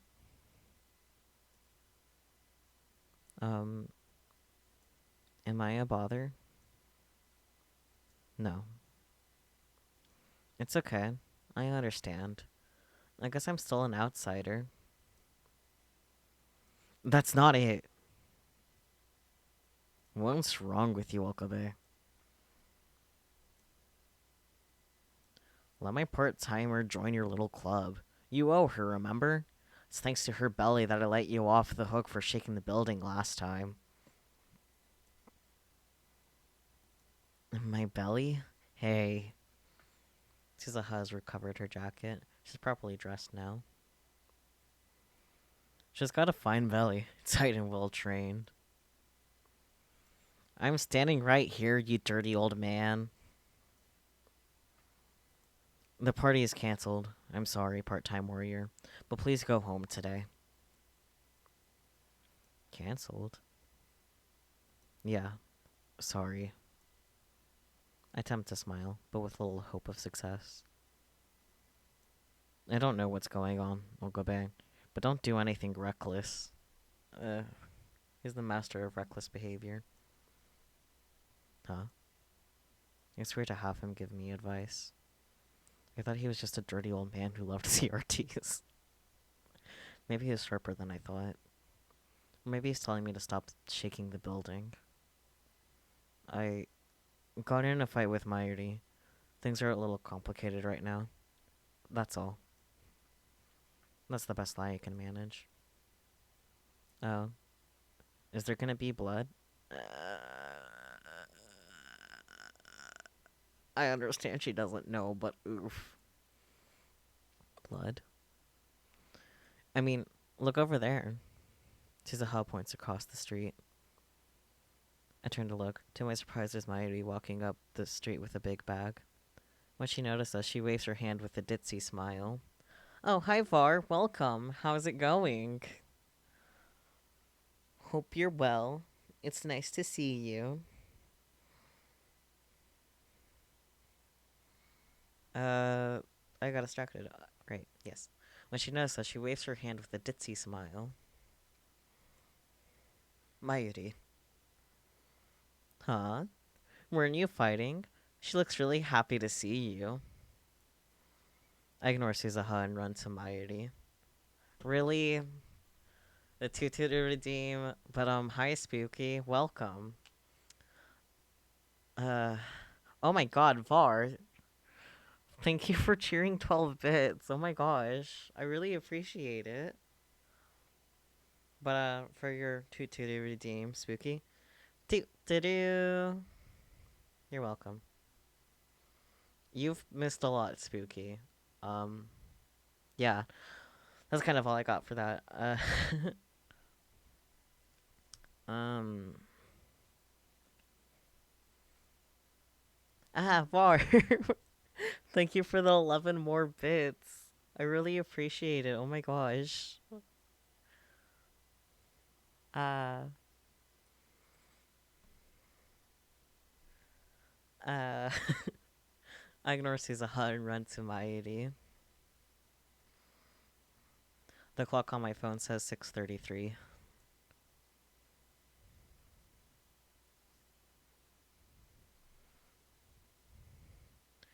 Don't recap yet. In walking to the apartment from my car. My gosh, all your typos, sir. Thank you for cheering even more bits, Far. Oh my gosh. I wish I had something more special for that setup yet. I'm kind of working on that. So soon. Soon, TM. But I'm not sure I really want to recap, to be perfectly honest, Spooky. But enjoy your walk to the apartment. Uh, hey, where are you going? I wasted precious time talking to Suzuha.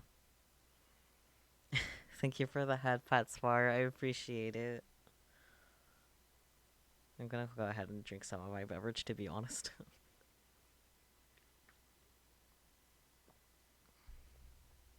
Now that I've secured Mayuri, we need to get as far away from Akiba as we can. What's the rush, Okarin? I ignore her question and grab her hand. Run! To the station!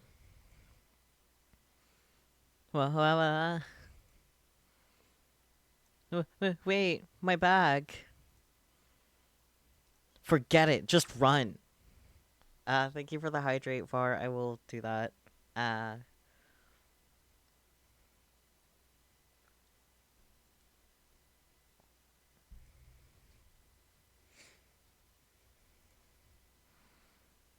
yeah? Why? Just run! I can't get the image of Mayuri's death out of my mind. I won't let them kill her. I won't. Mayuri gives no further resistance. Yes, water the Zaku. Very good, very good. She follows obediently, quickly matching my pace. I forget that she's faster on her feet than I am. Hey, where are we going? First we're head for Tsukuba or Yokohama. I'm already gasping for air. Mighty, however, might as well be strolling along for all the difficulty she's having. How could she be so ditzy yet so athletic at the same time? Because ditziness has nothing to do with athleticism. I don't know. This is a kind of cute CG. Kind of. The sun has already set, but the sky is still a mix of indigo and orange. We run through the streets lit by dazzling shops. Everything will be fine once we make it on the train. I quote this thought in my mind as we run. I'm already exhausted. Maya practically has to drag me along to keep going. Shouldn't we rest a bit? No. Stop being until we're on the train. I do my best to keep up the pace. But Okarin, you're covered in sweat. You shouldn't push yourself. You're not good at exercise. When we reach the station, I realize that something is wrong. The station is packed. Seriously packed. You don't see this many people even at rush hour. The crowd is milling around the entrance. For some reason, it looks like no one is going in. What's going on here? A protest? Some kind of street performance? I don't have time for this. Just then, an announcement plays over the PA. Your attention, please. The Yamanote, Keihin Tohoku, and Sobu lines are currently suspended. We sincerely apologize for the inconvenience and kindly ask for your cooperation. Finally, I realize my mistake. That's right. Before the attack, the trains were stopped by a bomb threat. No wonder there are so many people standing around. In my haste to flee the city, I completely forgot. How could I have been so stupid? I wonder what happened. All of the train lines are stopped. We can't escape Akiba. What other means of public transportation? The subway or the bus? Should we go to another station? I turn around and head back the way we came, keeping a firm grip on Mayuri's hand. But before we get more than a few steps, a man steps out of the crowd and blocks our way. I realize that we're surrounded. Okabe Rintaro? A low voice. A face I've never seen. He's not one of the 5 who broke into the lab. Okarin, do you know these people? Mayuri grips my arm tightly as she looks anxiously at the men. Please, what I miss? God. A lot. I sincerely recommend you watch the VOD after this. Like, I'm planning on posting on the Discord and the Steins channel to watch the VOD and have a link to the VOD because a lot's happened these past 2 hours. The time leap machine works. And Mayuri is alive. For now. I don't really know what else to say. Just definitely watch the VOD. Mayuri grips my arm tightly as she looks anxiously at the men. Come with us. Who are you? Instead of answering, the man makes a grab for my arm. I jerk away and try to escape, but the men move to block us again. If you resist, we'll kill you. CERN! They're with Moeka? She must have planned for this in advance. When the hell did I type please? The time machine be fucking with our reality too? Maybe you did type please. I don't know. Maybe you're just practicing your manners, you little rude boy. Anyways. A chill runs up my spine. We made a terrible mistake when we hacked into CERN. I realize that now, though it's far too late. Are you going to kill us with all these witnesses around? This isn't a game. I feel something cold against my back. I didn't realize what it is at first. Then it hits me. A gun. I gulp. My blood goes cold. Am I going to die here? Will my time leaping be for naught? No, I can't give up. I won't let Mayuri die. I won't accept that future. But how do I get out of this? The crowd of the station has grown even thicker. People are starting to argue with station personnel, demanding to know when they can go home. The situation is quickly becoming chaotic. Suddenly a fight breaks out nearby. It looks like some people are trying to shove their way through. This could be our chance. A tide of people surges into us, knocking the man behind me off balance. Now! I quickly turn and strike the man's hand aside. His gun falls away. Then the man gets swallowed by the crowd. Run, Mayuri! I grab Mayuri's hand and start running. We have to fight our way through the crowd. but that also thwarts our pursuers. As soon as we reach the main street, we start running back towards the lab. Of course, we can't return to the lab itself. Moika's group will be there shortly. Is the subway still running? If we get to Suihirocho Station, we can still grab the Ginza line to Shibuya. From there, we can grab a train heading out of Tokyo.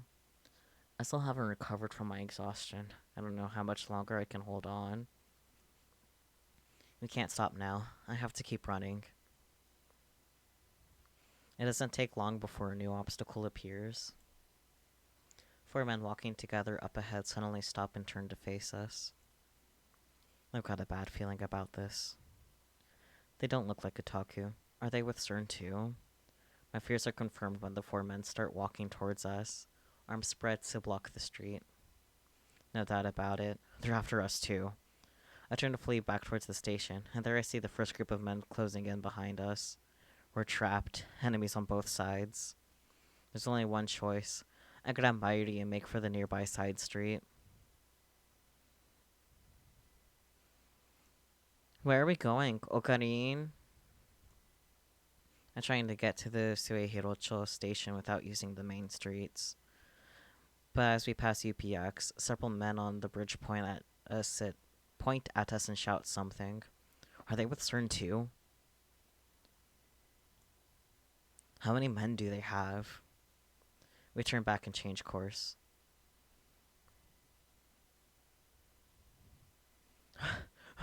Okay, Mayuri, you're a faster runner, so... Talking while running uses up all of my breath.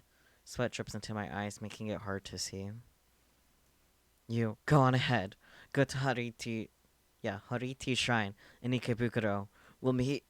Before I finish, I catch a glimpse of another group of men waiting for us up ahead. What's going on, Hokarin? I look back. The group from before is chasing us.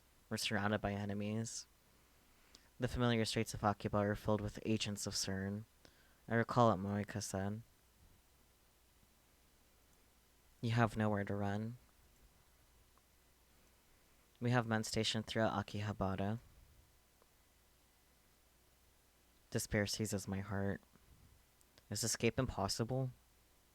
We're just kids playing at science in the safety of our tiny little lab. Our enemy is a multinational conspiracy willing to kill anyone who gets in their way. Were we doomed from the start? No matter what, we must get away.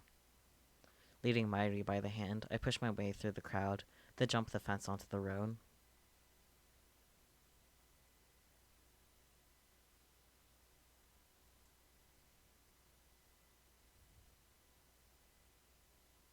Something strikes me with crushing force, sending me tumbling across the pavement.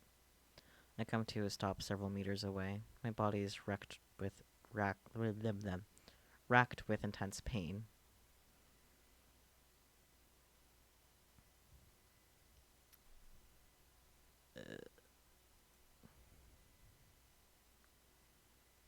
A red curtain covers my eyes. I try to brush it off, and my hand comes back away slick with blood. Frack indeed. I grit my teeth against the pain and lift my head. Mayuri is laying on the pavement a few meters away. I reach out to her. Mayuri. And before Okavik meets Isekai-kun, huh? English? Anyways. No response. Mayuri is motionless.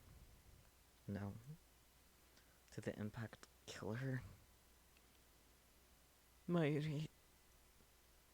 This can't be happening. The car that ran us over, a white van, pulls up. Oh god, the car has visible damage. Frack was for me forgetting to delete gets, but it works for the game too. The door opens and out steps. Yeah. I've stopped them. Kiryu Moeka. Her again. She needed the exact moment to be here in order to run over poor Mayuri. I've secured Okabe-kun. I mean, Okabe Rentaro. She's talking to someone on her phone. Has she been tracking us this whole time? Contact the police. Shina Mairi is dead. She looks down at me with eyes cold enough to freeze my body. Why? Why did you kill her? Because you ran. You monster! Mustering my strength, I leap up and throw myself at Moeka. Looks like a cave-in, so a person denting it isn't too impressive, but still. Okay. She goes down hard. I hear her head smack against the pavement. I stand up and look around. Moeka is dazed and unable to stand, but I see certain agents making their way towards us through the crowd. I've got to get out of here. I take a step. A sharp pain stabs through my body. The crash must have broken a bone in my leg. It doesn't matter. I have to get to the lab and time leap again. That's the only way to save Mayuri. I look back at the site of the accident. Moeka is slowly regaining her feet, but Mayuri remains limp and motionless on the road. It breaks my heart to leave Mayuri lying there, but I have no choice. I have to go. Back to the lab. Fighting the pain of my broken leg, I managed to drag myself back to the lab. Why didn't he just hijack the car to get back to the lab? Like, I literally thought that's where that was gonna go, but nope, he just dragged himself over, somehow not getting stopped. Whatever. Surprisingly, Stern's men didn't chase me. Could have just taken the van. Whatever. Nobody's at the lab when I arrive. Only the lights are still on. Relieved that Kurisu and daughter haven't returned, I head straight to the development room. I remembered to break into the Braun Tube workshop to turn on the 42-inch CRT. My body is drenched in sweat, and I can't stop shivering. Everything hurts, especially my right side, where the car hit me. I don't think downtown Japan is known for being drivable. Could be wrong. Moeka got to them somehow, so we'll throw that out there. Also, Japan is an entire country. There isn't exactly a downtown for the whole country. Anyways. If I'm not careful, I might lose consciousness. My vision is blurry. It's hard to focus. My left arm is numb and can barely move. But still, I force myself to activate the by 68,000 and input the settings. I'm gasping for breath like a wounded animal. The sound of my heartbeat fills my ears. Mayuri. They killed her again. I failed to protect her. I'm sorry, Mayuri. I'm sorry. Choking back my tears, I frantically pound on the keyboard. Police sirens echo in the distance. Moeka hit Mayuri in front of hundreds of witnesses. They'll probably take her in for questioning. Even if Stern bails her out somehow, she should be stuck for at least a couple of hours. The real problem is her men. Those mercenaries, or whatever they were, Stern's hit squad. Why didn't they come after me? It should have been easy for them to catch me, injured as I am. I need to hurry. If they show up here, they'll kill me for sure. Settings complete. I put on the headgear. I'll get blood on it, but that doesn't matter. A surge of anxiety washes over me. What if the time leap fails? What if my memories are corrupted? I might forget who I am. I might lose myself. Should I really use the machine? Of course I should. I curse my weakness. Mayuri's dead. Remember? This can't be allowed to happen. No risk is too great. I will save Mayuri, whatever it takes. I alone have the power to change the past. What am I waiting for? Swallowing my fear, I activate the time leap machine.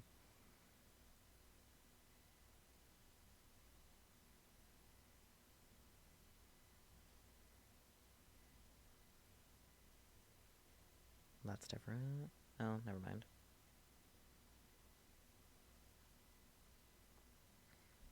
managed to get in earlier.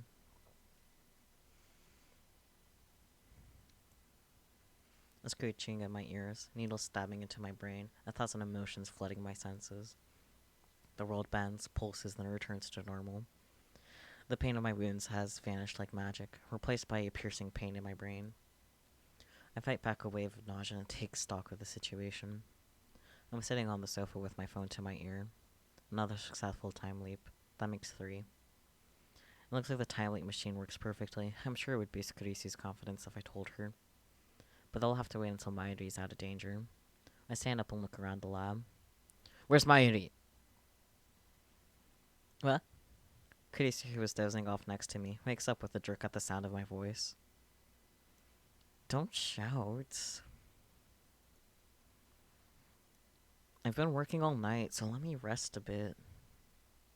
Carisi squeak, yes. Where is Mayuri?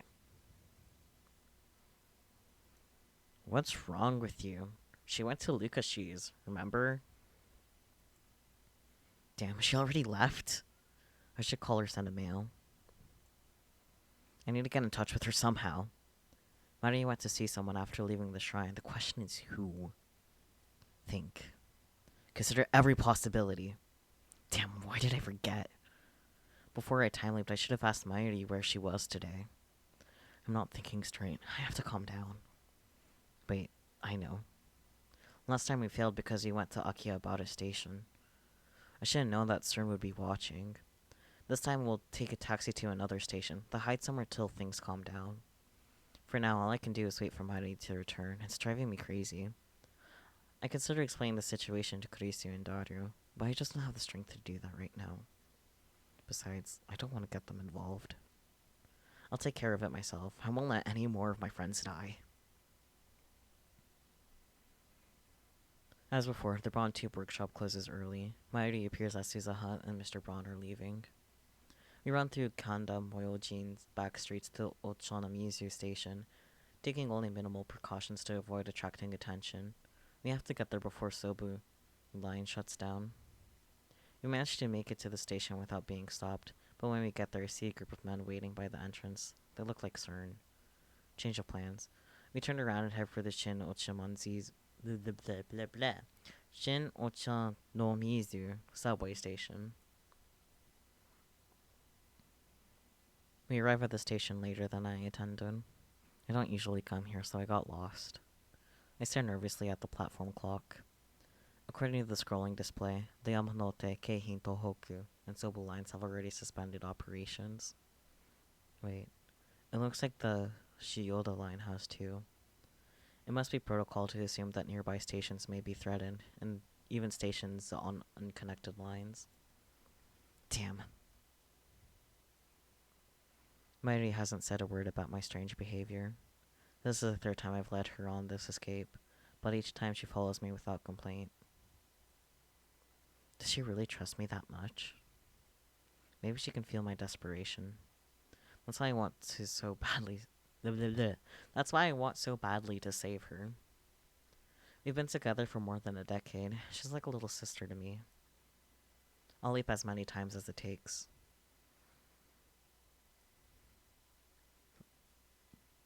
Mayuri tilts her head quizzically. I realize that I'm staring at her. Yes, Mayuri's little face. Wakarin. Mayashi has a lot of questions, but she'll wait for now. But once it's over, I want you to tell me everything, okay? Yeah, I promise. Mayuri smiles happily at that answer. That's right. While we wait for the train, I should ask Mayuri about her whereabouts today. If I have to leap again, I'll need all the information I can get. Where did you go after you saw Lukako? I got an email from Fubuki-chan. A thread came loose on her costume. I went to fix it. Where does Fubuki-chan live? We met at the Starbucks at UPX. Starbucks. So that's where she was. Just then, an announcement plays over the PA system. The subway is resuming normal operations. About 20 minutes have passed since we arrived. I didn't expect to be stuck here that long, but it's okay. Right now, Moika should be in Akihabara, heading to the lab. Ah, yes, my favorite coffee place, Starbucks. Ah! I accidentally hit myself in the face with my mic. I wish I could properly just, like, have it on my desk rather than my desk drawer, because I would be spared of so all of the times that I just hit my face against it. Fuck. Okay, anyways. Everything's gonna be alright. While waiting for the train, I examined the route map on the station's notice board. We can transfer to an overland train at Yoyogi Uehara. It'll take a while, but that will take us all the way to Odawara. Another announcement. Our train is arriving. That I obviously have not taken trains in Japan before, but no, that definitely sounded like a train arriving sound for sure. Um, I can hear the rumbling and see the lights at the end of the tunnel. Mairi and I are standing just behind the white line. White line isn't normally yellow. Whatever. I reach for her hand, meaning to make a dash for the train when the doors open, but I guess there's no hurry now. I let my hand fall to my side, empty. The roar comes closer. About the party tonight. Mairi is saying something. I can't quite hear her over the train. Yeah. It got cancelled, but we should definitely... Mayuri. Huh? Suddenly Mayuri disappears. Huh? No.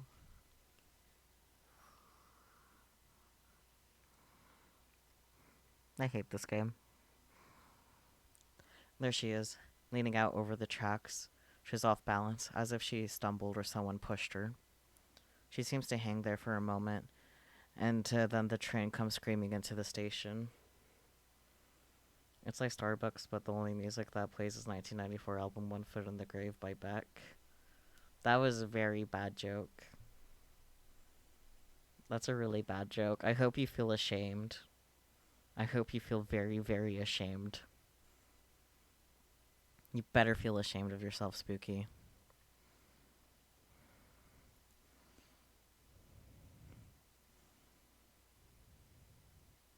I hear a sound from under the train. I can't describe it, but it makes me instantly nauseous. Sparks fly as the train slams on its brakes. The people on the platform scream, as they should. I turn to where Mairi was just a moment ago. There stands a familiar girl. Tiny, adorable, a cute black rabbit pouch slung over her shoulder. Tenoji Nae. Huh? I knew I recognized her voice, but she looks up at me. Her eyes are wide. Her lips tremble.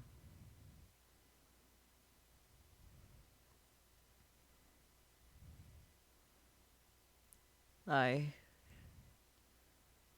saw Mayuri. I wanted to surprise her. It wasn't on it wasn't.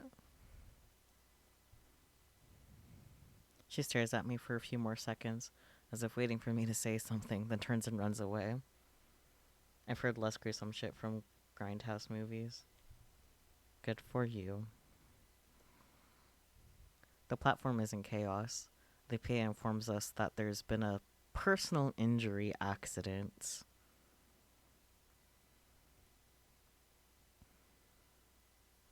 To be fair, I think gonna go apeshit anime face ankle is very valid for a literal child that has committed manslaughter.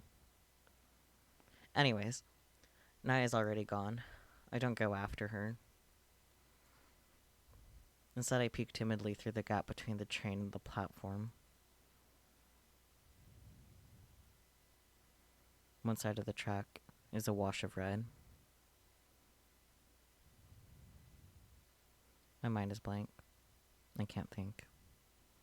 I don't even remember how I got back to the lab. Monika's group should have come and gone, but the time leap machine is still here. I guess I should be grateful.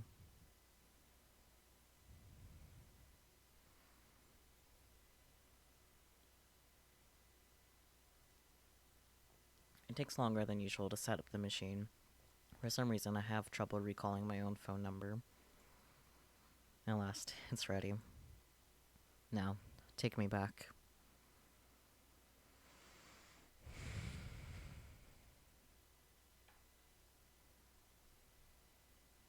How far back does he go this time? That's fair. The leap occurs instantaneously. Titter claimed that his time machine takes 1 hour of subjective time to travel 10 years. I don't know if ours has the same behavior, but now's not the time to find out. 10 years. I have no business that far back. Besides, according to Kurisu, time leaping too far into the past could cause mental disorders due to the gap between personality and memory. Juicy chicken number one! Mary is singing her chicken song, though she's actually eating pre-cooked chicken from the convenience store instead of her usual juicy chicken number one. She has to switch because she can't warm up frozen chicken in the microwave, which is now a dedicated part of the time leap machine. It was right to come back 5 hours. Mary's still in the lab. But what the hell happened back there? It hurts, but I force myself to recall that horrifying scene. Mayuri died again. This time it happened at Shin Ochanamizu Station, a place completely unrelated to the lab or the bomb threat. Tanoji Nae pushed her onto the tracks, where the train tore her to shreds. Could Nae be working for CERN too? No, that can't be right. Nae has a habit of jumping on Mayuri and greeting. She was probably just being her usual affectionate self. But why did she choose that precise moment? I don't know. I sense malice. Whose malice? It's like fate is playing a cruel joke on us. Whatever the case, all that matters now is that I have another chance. I need to act. I have the power to save Mayuri. I'll do whatever it takes to find a way. This time we hail a taxi on Shuodori. It'll be expensive, but that hardly matters now. Mayuri comes along quietly. I consider taking her home to Ikebukuro, but Moika's group might be watching her house. I have no idea where they are at this point in time. Instead, I ask the driver to take us to Shinagawa. However, the traffic is unusually heavy. The driver says it's never been this bad before. There must be an obstruction up ahead, an accident or something. That's the only explanation I can think of. We've made it out of Akiba, but at this rate it will take forever to reach Shinaga. I consider getting off here and taking the train, but then I remember what happened at Shinochinamizu Station. I have a bad feeling about this. The traffic jam could be CERN's doing. I look out the window and scan the crowd for anyone who might be a CERN agent. 3 hours later, we're still stuck. According to the conversation overheard between our driver and another driver, there's some kind of inspection up ahead. Furthermore, it doesn't seem to be a police inspection, and a small fight broke out on the inspection site or something. To make matters worse, this road has already been closed off, and all the cars behind us are being detoured. There are only about 100 cars waiting, but the inspection has been at a standstill for 3 hours. This can't be a coincidence. Once again, I feel the malice of fate manipulating the situation. Is Mayuri gonna die again? If I had known this was gonna turn out like this, I'd have ditched the taxi hours ago. It's not too late. I should pay the driver and get off right. Just then, someone knocks on the window. Our taxi is stopped in the middle of the road. What's going on? I look over, but before I get to say anything, a man opens the rear door and gets in next to Mayuri. He's holding a knife. Another assassin. Mighty, look out! Before she can reply, the man covers Mighty's mouth with a large, meaty hand. I try to open my door, but it's locked. Only the driver can open it from the inside. Mighty opens her eyes wide. Her body twitches. What? It all happens too fast. The man sinks his knife into Mighty's chest. Bright red spot stains her clothes. What? Be quiet, Okabe Taro. I...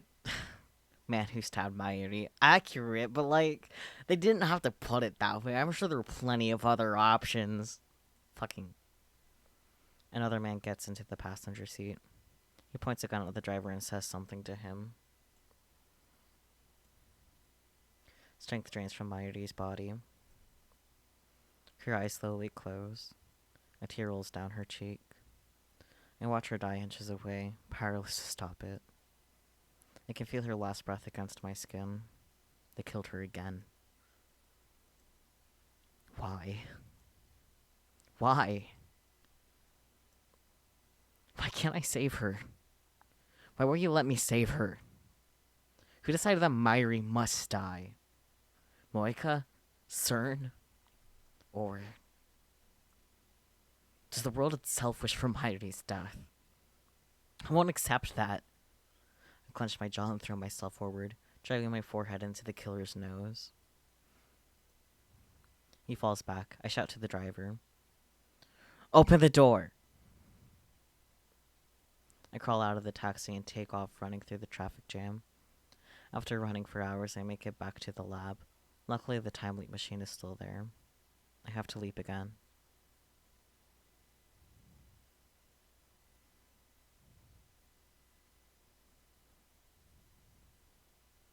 Every time we run, Mayuri dies. 6 hours into the past, I clutch my head and rack my brain for an answer. I feel like I've hit a dead end. What do I do if we can't run away? Is there no way to save her? No, there has to be a way. What you talking about? Mayuri's blank stare is the only answer I get. This time, I take her to the closest police station and beg them to protect her. When asked why, I explain that someone is going to kill Mayuri 6 hours from now, but without any proof that someone after, they have no choice but to turn us away. It's past 6 by the time we leave the station, and we're left with no choice but to keep running. I wish that I could blame my previous failures on bad luck. We could try Ochina or Shinbashi again, and maybe this time she won't die. But I don't have the courage to try those routes again. At the same time, we can't say Inakiba. Running out of options. Subways, trains, and taxis all out. Attempting to escape by those means will get Mayuri killed, so my heart tells me. Perhaps the fear is irrational, but I can't put it out of my mind. I've seen her die half a dozen times already. Shot, stabbed, torn to pieces. I can't go through that again. We take refuge in Yodobayashi Camera. I thought we could keep hiding there indefinitely, but just after 7 we hear an explosion in front of the station. Yodobayashi goes into chaos. Policemen appear and start evacuating the store. When I try to explain our situation, an officer shouts, "Terrorist," and pulls his gun. This can't be happening. This isn't America. That should not have taken me out as much as it did. Um,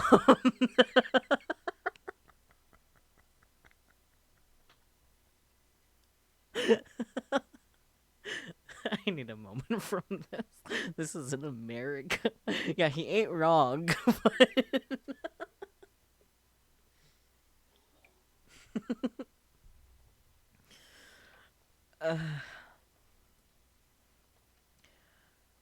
Japanese police officers don't shoot without provocation. There we go.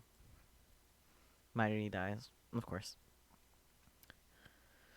Childish Gambino blast in the background. God, I recognize the name, but I don't know shit. Anyways, it happens so fast. The policeman shoots her right in the head. I don't know if was a blah, blah, blah. I don't know if he was real policeman. Is she a real man? Anyways, or a certain assassin in disguise. It doesn't matter. He has a song called "This Is America." I see. I can't deny it any longer.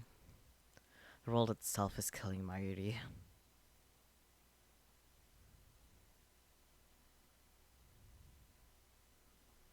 Even earlier now, huh?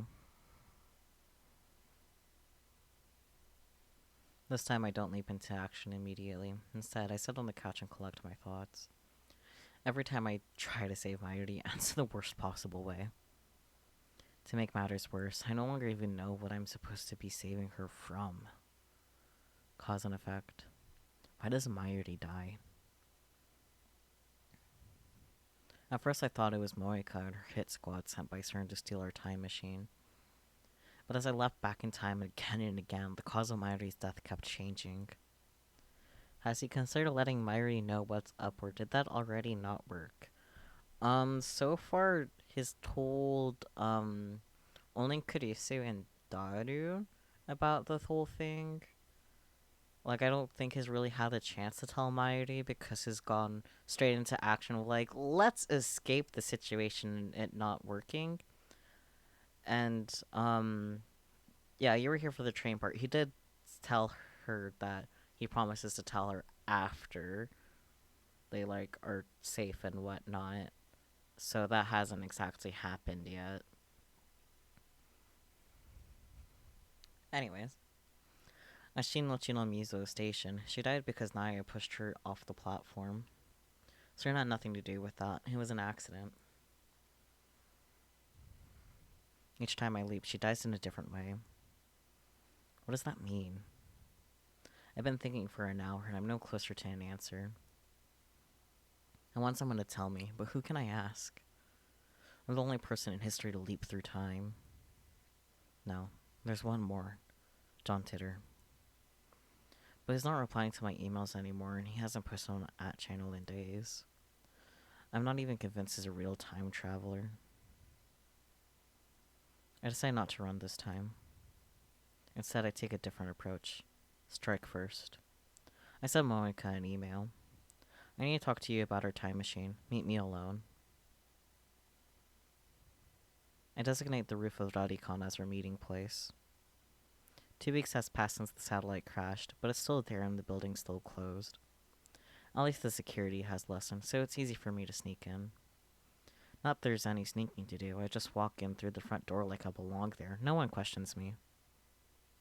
Last time I came here was for Dr. Nakabachi's presentation.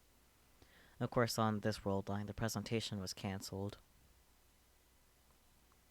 Naturally, there's nobody here but me. It occurs to me that this is a dangerous gambit. Monica might have a gun, and I already know that she's willing to use it. But then, I don't intend to play fair either. We're supposed to meet at 5:30. It's just after 5. I came early in order to ambush her. I hide in the shadows and wait with bated breath. About 30 minutes later, I hear the door open. Moika makes her entrance, alone. She looks around restlessly. She still hasn't noticed me. I take a gun out of my shirt. Where did you get the gun? I'm really curious as to how he got the gun. It's not real. Okay, well that answers it. It's feature gadget number 1, the bit particle gun. It's just a toy ray gun with a remote control attached. Obviously a bluff, but I could prepare on such short notice. I run behind Moika and shove the bit particle gun into her back. Don't move.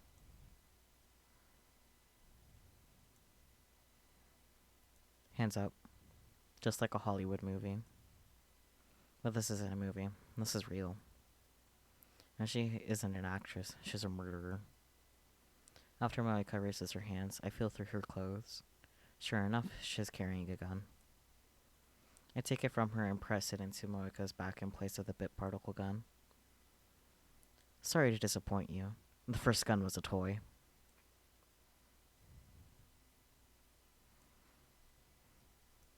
talk. I know you were searched by CERN. I know you were sent by CERN. How? How? You want to know how? Shirked by CERN, yes. Shirked by CERN. Anyways. My frustration and rage boil over. Because of her. Because of her, Mayuri. I came from the future, that's how.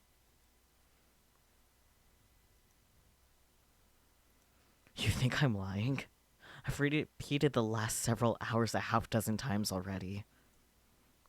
I've lost count of how many times exactly. And I haven't slept all that time either. Strangely, I'm not tired at all. I know what you're planning. Around 7, you're gonna stop the trains. Like a gas. So it was their doing. I also know that you're planning to attack the lab. You and your men. And then you're gonna kill Mayuri. I understand. I'm a time leaper. Moika nods faintly. I could kill her now. It would be easy. But no, I need information.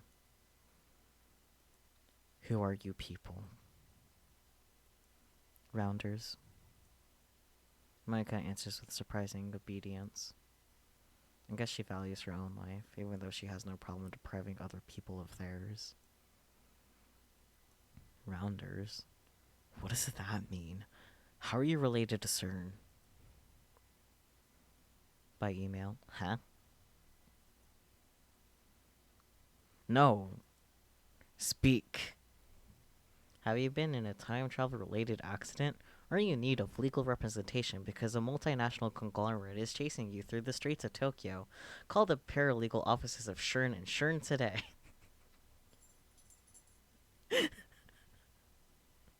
The Rounders are an organization separate from CERN. Covert operations. I meant Shern and Shern, but still, it's fine. We don't exist. Like a private army. No. Our mission is to find and acquire IBM 5100s. Then why the fuck you out here killing Mayuri? Jesus. They sent us around the world. We collect them. IBM 5100s. That's right. When I met her, she was looking for an IBM 5100. These days, they're nearly impossible to find. People will pay millions just to own one. Is that because CERN has been hunting them down? How many Rounders are there? Answer me! I don't know. I'm just an agent. So she's not important enough to be told. Was it you who stole our IBM 5100? Moika doesn't answer. Why does CERN need IBM 5100s? To keep hackers out? Maintaining secrecy is the highest priority.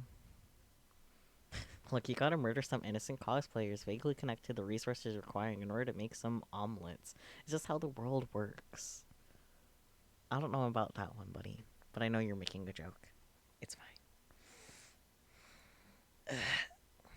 For CERN. What are they hiding?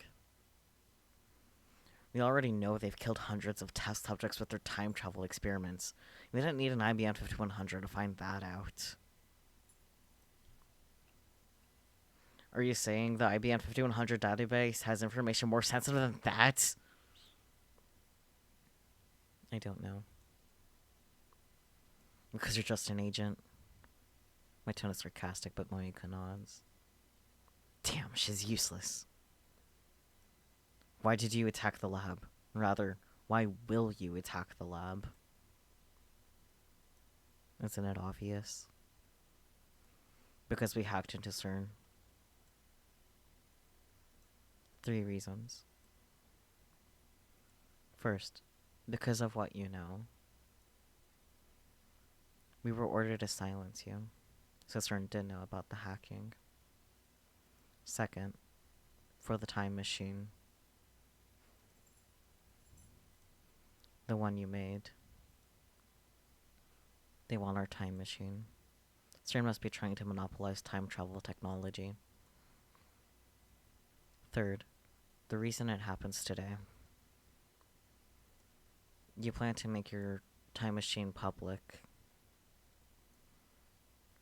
How does she know that? We made that decision right after the time leap machine was completed. That was only a few hours ago. That's why I was ordered to take you in. Take us in? You killed Mayuri! She is unnecessary. Unnecessary. I nearly pulled the trigger. Okabe, Makise, Hashida, you made the time machine. She's expendable. Those are my orders. And after you take us in, what then? CERN will hold you prisoner, force you to complete their time travel research. Have you done this before? How many lives have you ruined for CERN's research? I do as I'm told. I was a fool to consider you my friend. I live for CERN. Sad life, man. I live for FB. What the fuck is FB? I'll do anything if FB tells me to. FB?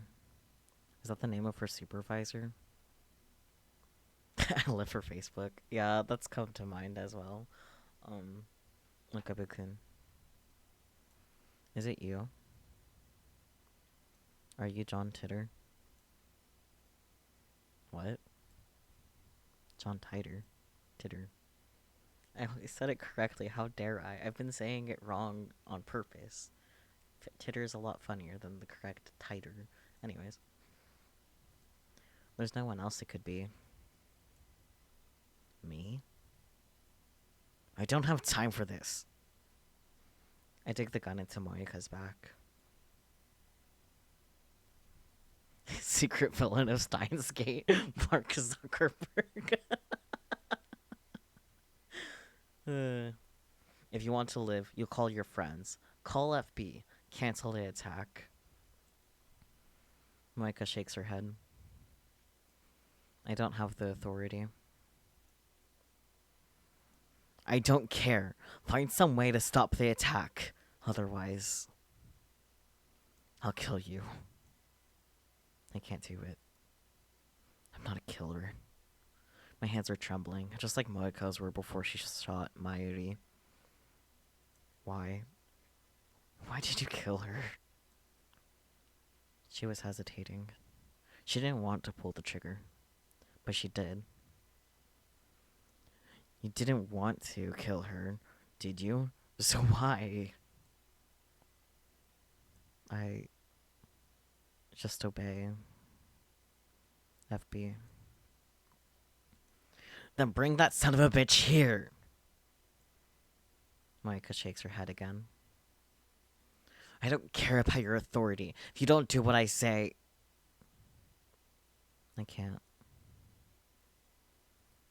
I've never... Something hard stabs into my back. A chill runs through my body. There's someone behind me. Drop the gun. A man's voice. Is he with Moika? You lied. Kill your Moika! I'm ready to pull the trigger in cold blood.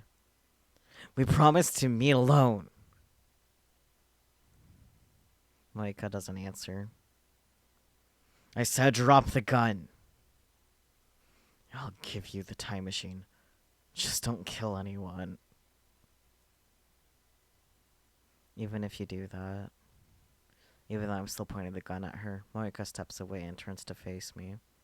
Her eyes are cold, her expression unreadable. You'll still be held prisoner. Forever. Moika takes the gun from my hand. I'm unable to resist. Please. I'm sorry about the hacking.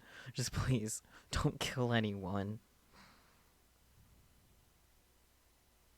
Something strikes the back of my head. My legs give out instantly, sending me to the ground. Darkness creeps in. Target B in custody. Requesting pickup. Deep down, I knew. I can't save Mayuri. Even if Moika's group doesn't kill her, someone or something else will. The world itself wants her dead. That's the choice of Steins Gate. Steins Gate. There's no such thing. Those words have no meaning. It's just some nonsense I made up to sound cool. Steins Gate doesn't exist, but fate does. Fate, God, the will of the universe, an absolute force that no one can resist. It exists, and has sentenced Mayuri to death. I wake up in the back of a station wagon. The windows are coated with black film, so I can't tell where we are. I feel a throbbing pain in the back of my head. My hands are tied behind me. What time is it? It's apparently 11:11. Make a wish. Make a wish, guys. There's gonna be a happy ending, right? How long have I been unconscious? There's a man with me inside the car. I recognize him from a previous time leap. He's the one who stabbed Mayuri in the taxi. The man seems to notice I've woken up, but he doesn't speak. He just waves his gun menacingly, as if to say that there's no hope of escape. The dashboard clock reads 7:30. I look out the window again. Through the film I managed to make out a street sign. We're close to the lab. Has the attack already happened? Before I left I told everyone, including Mayuri, to run. If she did as I said, she won't die by their hands. But that doesn't mean she's safe. If I don't do something, Moika's gonna take the time leap machine away. What will happen then? CERN can have the machine if it will save Mayuri. The problem is that it won't. Not even the world itself is determined to kill her. As long as the time leap machine remains in my hands, I can keep trying to fix things. I'll leap again and again until I find a way to save her. But if I lose the machine, then the future is decided. A future without Mayuri. I have to get it to it before they do, even if that means I might get shot. As long as I survive to reach the time leap machine, everything will be alright.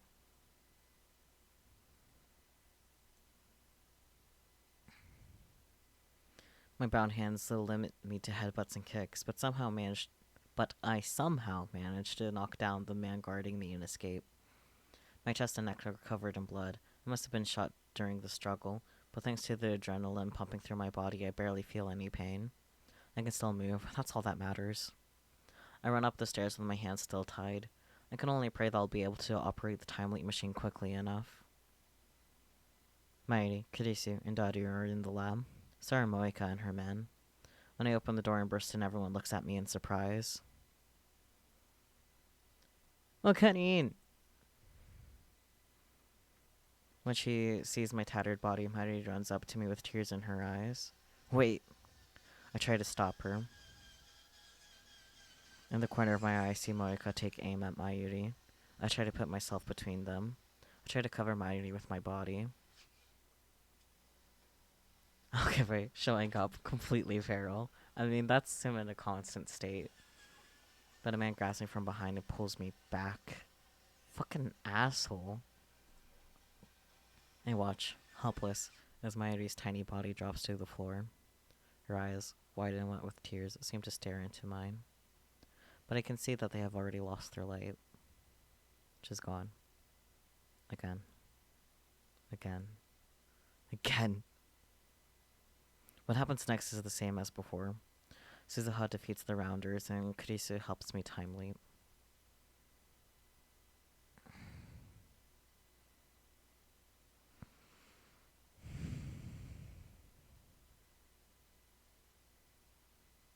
A flood of sound beats on my eardrums. When it subsides, I find myself again in the lab. It's just before 5. I have 2.5 hours before Mayuri dies. I find myself staring at the time leap machine. This thing is the reason for Moika's attack. If only we had never built the phone wave. If only we had never sent those emails. Perhaps the future might be different instead of the nightmare it promises now. Would anything change if I broke it? Just smashed it to pieces right here? In a rush of delirium, I grab a chair and lift it high over my head. Just as I'm about to bring it crashing down with this infernal machine, a voice cries out, "Stop! Okabe! What are you doing?" Kurisu grabs my arm and pulls me back. Are you trying to break the machine?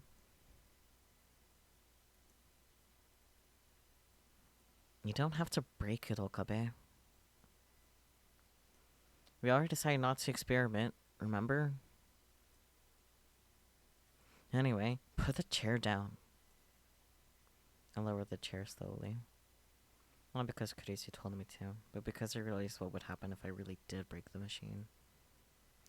It caused, or will cause, Mayuri's death, but at the same time, it is also my only chance of reverting that future. If I lose it, I lose my only hope of saving her. The fear of that outcome stayed my hand. You look pale. What's wrong?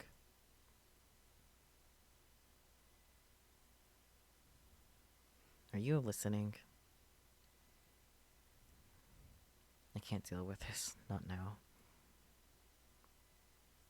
Wait. I flee from the lab. I don't have a particular destination in mind. People look at me strangely as I shuffle down the street. Imagine I must look like I crawled out from the grave. Soon I get fed up with the crowd around the station and escape to the pedestrian overpass. I get about halfway across the bridge and squat down on the concrete. The giant screen on the UPX building is advertising some gothic punk band. The ticker at the bottom displays today's weather forecast along with the date and time. I realize that today is Friday the 13th. Shit. How did I not realize that sooner? Like, it's literally been displayed there this whole almost 3 hours. How did I could have noticed that, like, hours ago. I feel dumb. Is there no way to get through today without Mayuri dying? It's already 5:30, 2 hours until the attack. The lights around Akihabara Station turn on one by one as the sun sets. The moe might be gone from Akiba, but the area around the station is still as posh as ever. I don't belong here. The bridge I'm sitting on has become a date spot for couples. I see them standing here and there, gazing at the cityscape with their arms wrapped around each other. Wound around each other, I can read. Somehow they never seem to tire of the dull, unchanging scenery. What am I doing here? Mayuri's about to die. Hey, don't you think you're a little old to be sitting on the ground in public? I lift my head and see Kurisu standing there. So this is where you went. I've been looking for you. Christina. Sorry. What? What time is it now? 5:38. Hey, if you have time to sit around, then you can help me with the shopping. Shopping. Oh, right. Preparations for the party. In the original timeline, I went shopping with Kurisu at the UPX supermarket. And then we talked on this bridge, just like now. It feels like so long ago. Back then, I had no idea what was about to happen. Well, are you going to come along or not? I sigh deeply. I don't believe that it was wrong to time leap. however. Kurisu. I keep my eyes lowered. That's the first time you said my name properly. I feel her eyes on me. Help me. I can't save Mayuri alone. I realize that now. Reliving today again and again, only to taste the same despair each time, has taught me one important lesson. Alone, I am powerless. Alone, I have no hope. Help me. Tell me what happened. I know you used the time leap machine. What? I look up in surprise. Kurisu doesn't meet my stare. Instead, she leans on the guardrail and gazes down at the plaza with her usual frown. You get a phone call, and suddenly you're like a different person. It was obvious. I came from 3 hours in the future. What happened? They killed Mayuri. I lower my head, trying to hold back the tears. Then I explained about CERN and Moeka, and about how Kurisu herself activated the time leap machine and made this possible. I tell her about my previous leaps. I explain that the world itself wants Mayuri dead, but I can't save her no matter how I try. I keep talking for 30 minutes straight. During that time, Kurisu hardly says a word. It's all my fault. Talking to Kurisu lets me sort out everything I've done, everything I've seen. I shouldn't have told Daru to hack CERN. I shouldn't have asked you to build a time machine. I shouldn't have made Moeka a lab mem. Mayuri's death is all my fault. That's why I needed to bear the burden myself. I was resolved to do whatever it took to save Mayuri, never faltering, never giving up. And yet, my resolve has already crumbled. If you know that Mayuri's going to die, then what are you doing wasting time here? Kurisu's tone is haughty. Is that how I sound when I'm playing Kyoin Kyoma? I just don't get it anymore. What don't you get? How to save Mayuri. Based on what you said, I guess chronology protection conjecture is true. No matter what I do, Mayuri dies. And that's why you keep time leaping. There's no guarantee that the machine is safe, you know. Kurisu lowers her gaze and cups her chin, as she often does when assessing a problem. Even if the machine works perfectly, repeated use may have serious side effects. For example, you may become disconnected from causality itself. You need to understand the risks if you're going to continue. Disconnected from causality, meaning it happened all the time it happens all the time in sci-fi. You become trapped in a closed time loop, never aging, never dying, but doomed to repeat the same day for all eternity. Cough cough Higurashi. Worst case, you may cease to exist entirely.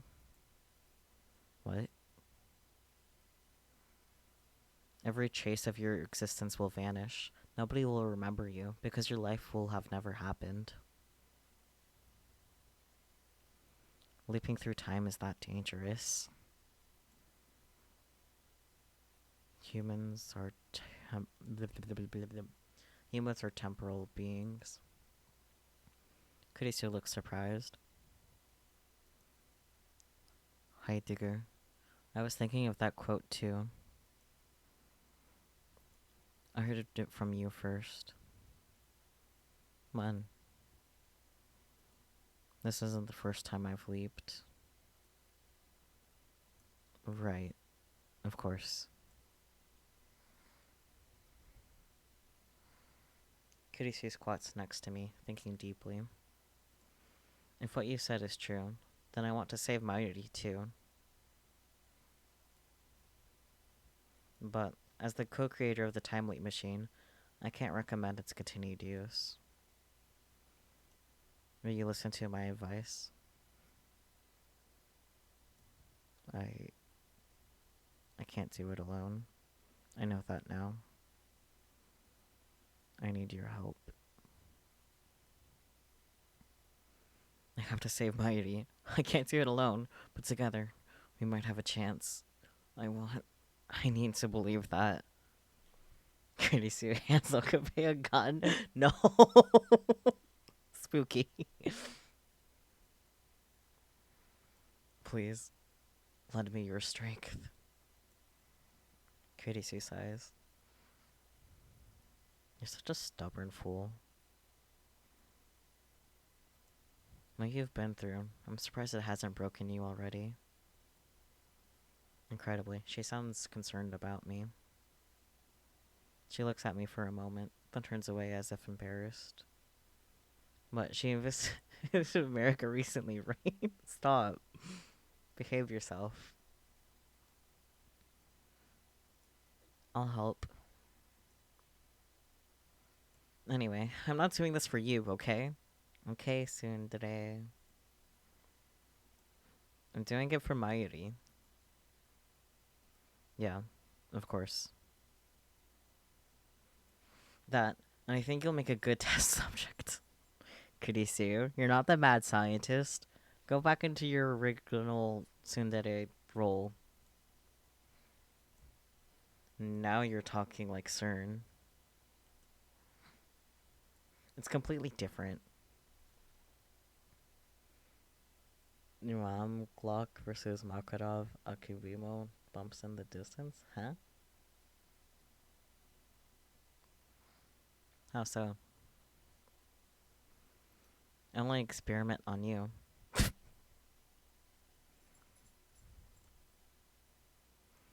Besides, mad scientists experiment on themselves all the time, don't they? Case in point. I guess. I'm no longer afraid to time leap. I'll do anything to save Mayuri. It's just a joke. Don't take it so seriously. Kurisu stands up and looks at her watch. There's not much time. I think you should have a clear plan before trying to change the future again. Meaning, leap to an even earlier time. Uami is a hard-bass musician with the song called Glock vs. Makarov Akimbo, about giving up, choosing between a Glock and a Makarov and just dual-wielding them. You know what? That's fair.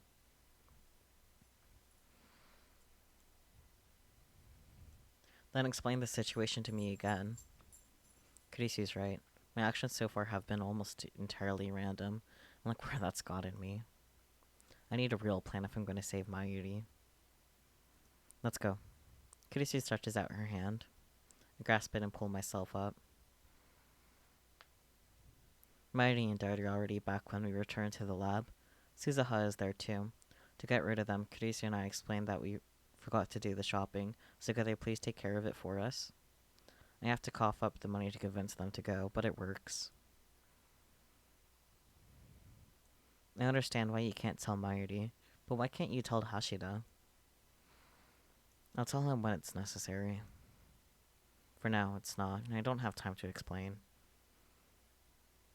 While Kurisu sets up the machine, I head downstairs to the Braun Tube workshop, kick the door open, and turn on the 42-inch CRT. That went more smoothly than I anticipated. It's highly illegal, of course, but I'll leap along good before the cops get here. Meow. Hi. There's a cat in the hallway. He stares at me through the baby gate. What crimes shall he commit? Probably scratching at my thighs if he comes in. Kurisu looks shocked when I return to the lab. They'll throw you in the slammer for breaking and entering. Yes, pat the Kurisu. In a few seconds, it won't have happened. Kurisu hands me the headgear and I put it on. I see. That's how it looks from your perspective. What does it look like from my perspective? What happens here after you leap? You'll know soon enough. My consciousness travels to the past. That I know from experience. What about the body I leave behind? If time is a straight line, then it's likely that the present will be reconstructed based on my actions in the past. But if the many worlds interpretation holds, then after I leave, this world will continue on as if nothing happened. I used to be so fascinated by the structure of the universe, but now I don't really care. All that matters is saving Mayuri. Kirisu's fingers stopped typing on the keyboard. What's wrong? It's nothing. I was just thinking. Maybe it works like a D-mail? The instant we send a D-mail, the present changes around us. Thanks to reading Steiner, only I remember what it was like before the change. That would make things easier, though I kind of hope you're wrong. Because you can't collect data if you can't record the change. Exactly. Kirisu nods and begins tinkering with the settings again. I set the destination to 5 hours ago. You should arrive around 1:40 p.m. I completed the time leap machine for just after 2. Do you remember? Barely. For Kirisu, that happened only 5 hours ago. For me, it feels like weeks. Maybe it has been weeks. Nobody likes a man who can't remember dates. Be thankful that I make a habit of checking the time. I have a pretty good idea what happened when. Kirisu finishes typing and turns to face me. Listen, Okabe. If you're going to keep using the time leap machine, there's one thing you must remember. Don't let go of your phone. Ever. It's your lifeline. Your destination marker. As long as you keep it with you, you can leap to any time you want. But if you lose your phone, if someone else gets a hold of it, then if I leap to that time, my memories could overwrite theirs. I don't want to imagine what might happen next. If it breaks or the battery dies, then I won't be able to leap to that time. If it breaks, then I can get a new phone with the same number, but there will still be a period of time to which I can never leap. The time leap will fail. Once again, never let go of your phone. Got it. After you leap back to this afternoon, just sit tight and don't do anything until I complete the time leap machine. If you accidentally prevent me from completing the machine, it will likely wreak havoc with the timeline. As soon as I finish, declare that we will not experiment. Let's send everyone home. Ask me to stay. Tell me the truth. If you say you came from the future, I'll probably believe you. How do you know? Who knows me better than myself? Kirisu grins faintly and stands up after she's done typing. Don't forget, it was my mad skills, with a Z, that turned the phone wave into a time leap machine. When you told me about your time leap, I took it as proof that my theories were right. I was happy it succeeded. I really was. I didn't doubt it was true for a second. I see. Just to be safe, I should probably give you a passphrase. What I want the most right now is my own fork. Kind of funny that all of this started because Kurisu didn't believe him when he said that he leapt through time.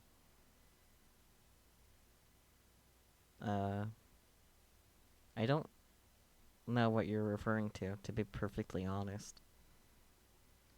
Oh, actually, yeah, now I remember. Because of her being dead. Kind of got distracted by all the Mayuri deaths. I forgot that Kurisu died in the very, very beginning. Um, anyways.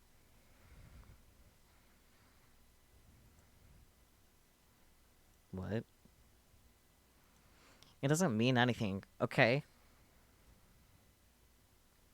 You want your own fork?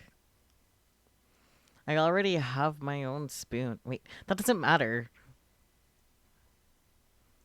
Everything's ready. Now get out of here. Yes, soon, soon, soon. I nod and call up the phone wave name subject to change.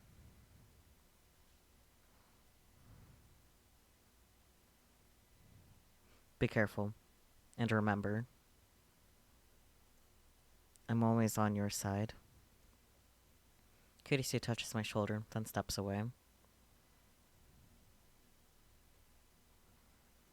Here we go again.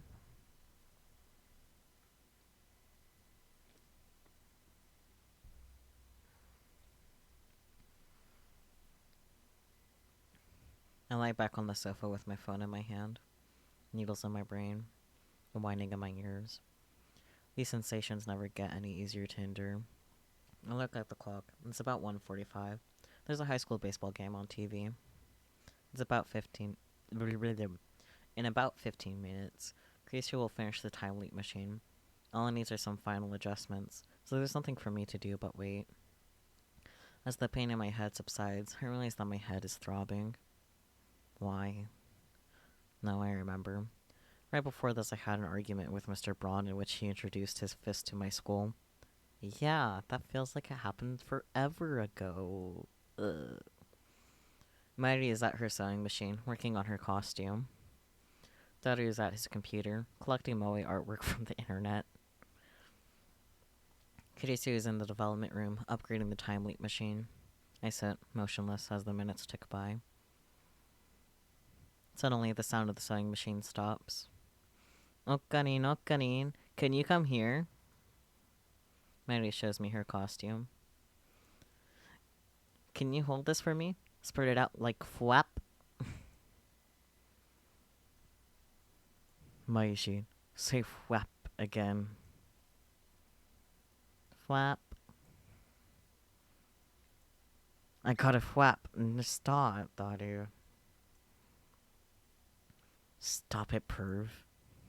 I finally muttered these directions and spread the costume out by the sleeves. Okay, thanks. Mary looks a little tired. She was working on this costume all night. That needs to be a sound alert. Me saying flap or Mairi saying flap? Because she isn't exactly saying flap because Japanese, onomatopoeia instead. Okay. Well, it won't be saying flap.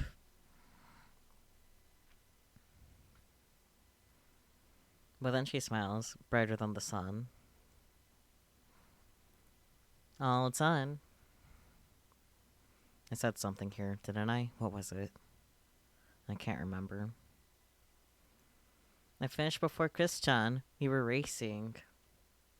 Right. You win, Mayuri. Congratulations. But I'm finished too. Kurisu finishes connecting the two cords she's holding. Complete. Alright, that's my cue. We're not experimenting. Yeah?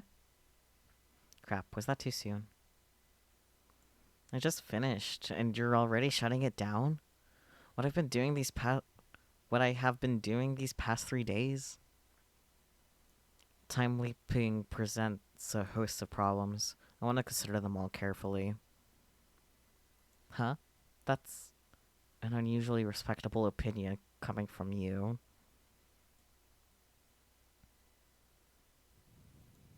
Problems? I thought it was done.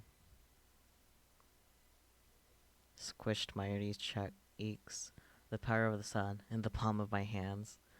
Yeah, accurate. I think those supposed to be squishes, though. Anyways. Problem is, I thought it was done.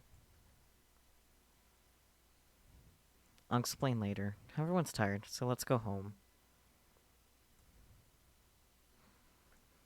We're not going to have a party to celebrate. We'll do that another day. I managed to convince Daria and Marty to leave. I lent Marty my phone charger, since we use the same brand of phone. Kurisu tries to go home too, but I quietly keep her back.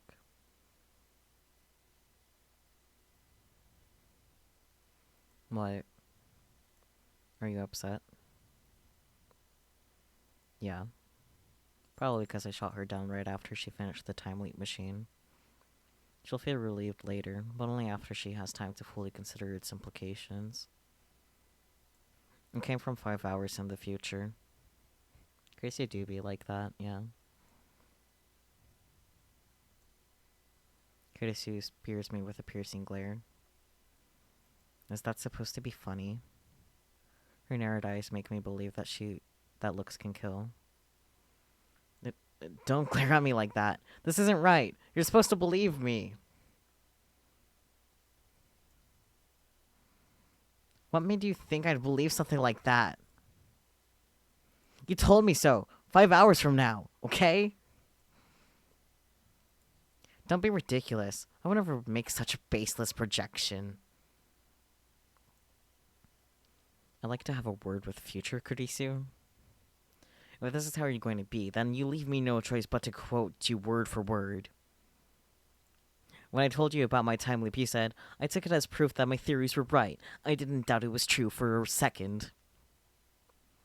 Don't forget, it was my mad skills that turned the phone wave into a time leap machine. I don't talk like that. What you want most right now is your own fork. What? Kurisu's face suddenly turns red. You already have your own spoon, apparently. So she said that? I'm gonna kill myself 5 hours from now. Don't do that. Please. She appears genuinely shocked for some reason, but I'm pretty sure she believes me now. It feels like someone peeked into my heart, and that someone is Okabe of all people. What does she think I'm going to do? But I think I believe you. You think?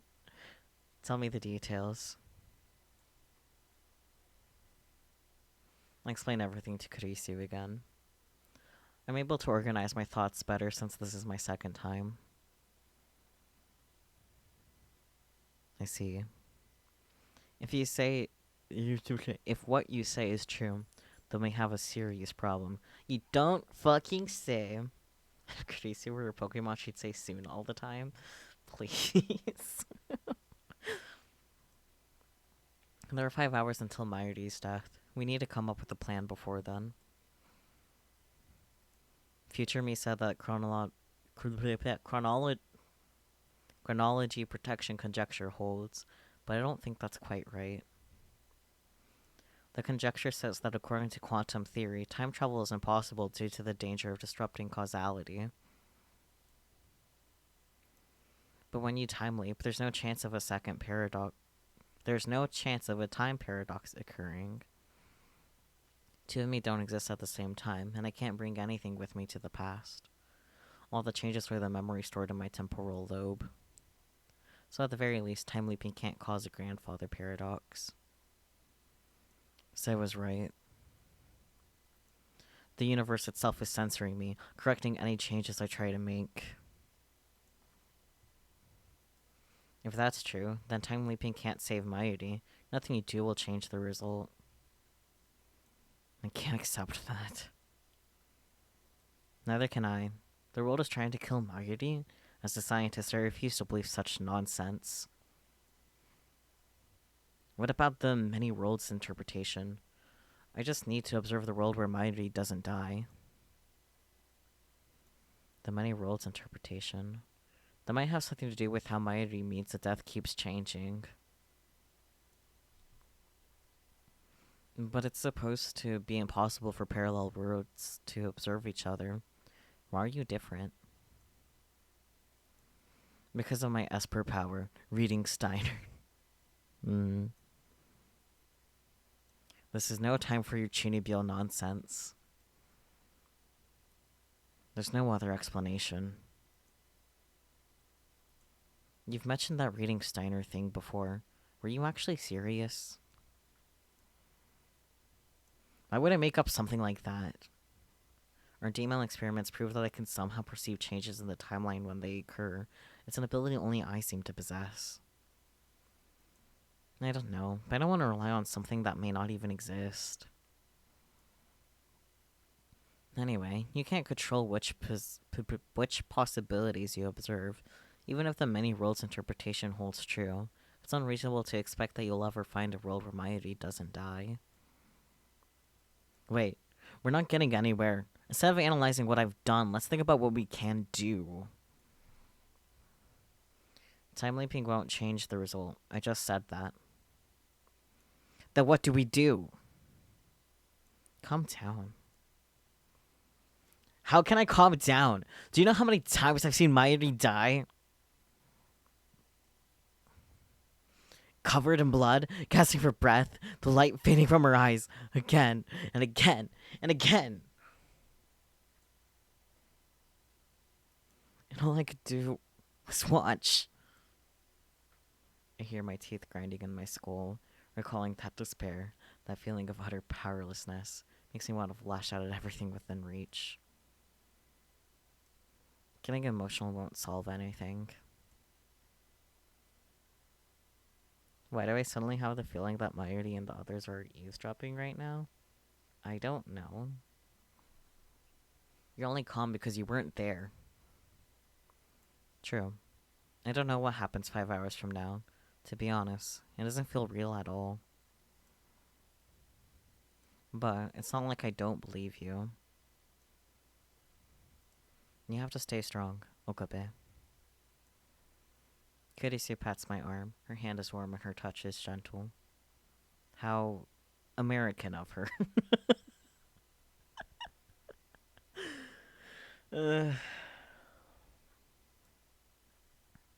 Sorry.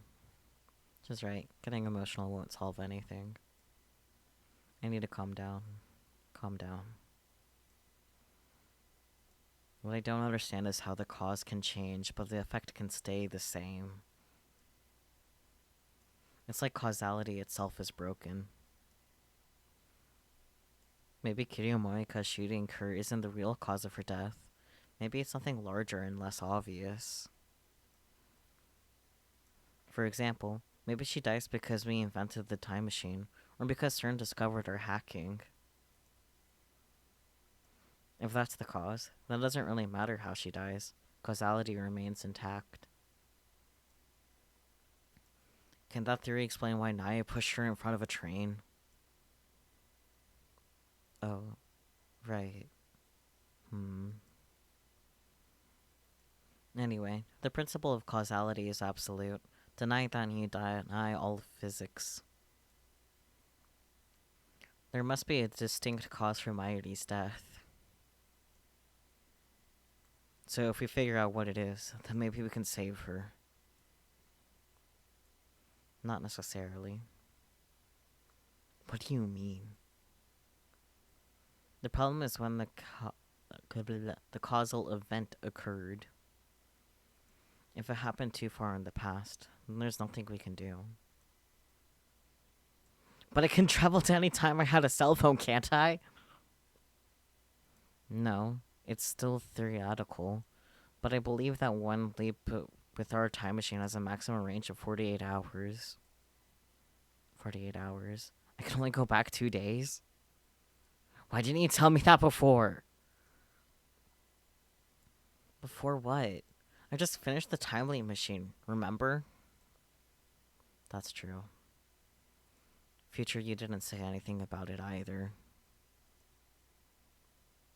Oh, so that's what you mean. Maybe she just didn't have the chance. So how come I can only leap 48 hours? I don't know. Even I don't understand everything that's going on inside that thing. But you can do consecutive leaps. That is, as long as the time leap machine exists. For example, if the time leap machine remains functional for 10 straight years, you can leap back to this moment 10 years from now. Of course, it would still take a total of whew, 1,825 leaps, so I don't recommend it. Still, it's theoretically possible. Then what's the problem? Weren't you listening? I said as long as the time leap machine exists. When was the machine completed? Uh, exactly. An hour ago. August 13th, 2010, 2 p.m.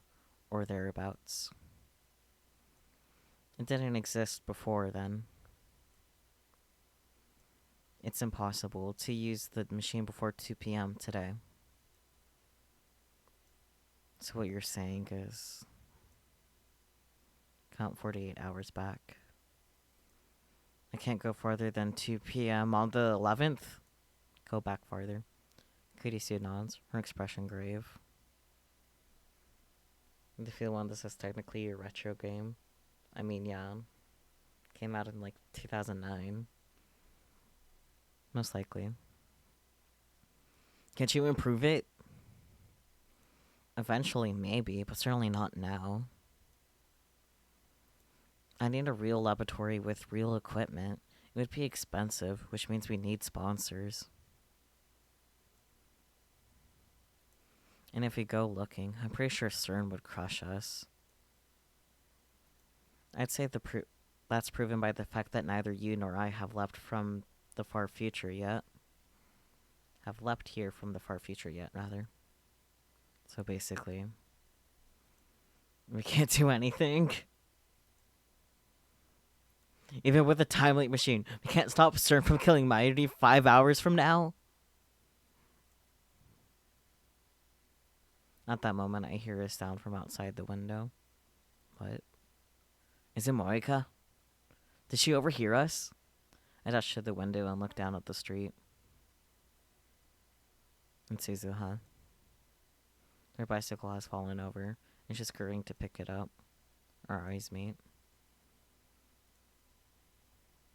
Huh? Why does she look so pale?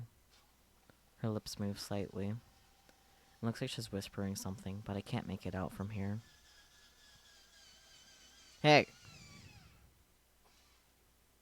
I call out to Suzuha, but she leaps on her bike and zips away. She's acting strange. I smell a conspiracy. Moika was a spy. Could Suzuha be the same? It's too dangerous to trust anyone. Suzuha has exhibited I'll just wait for the litter box to calm down.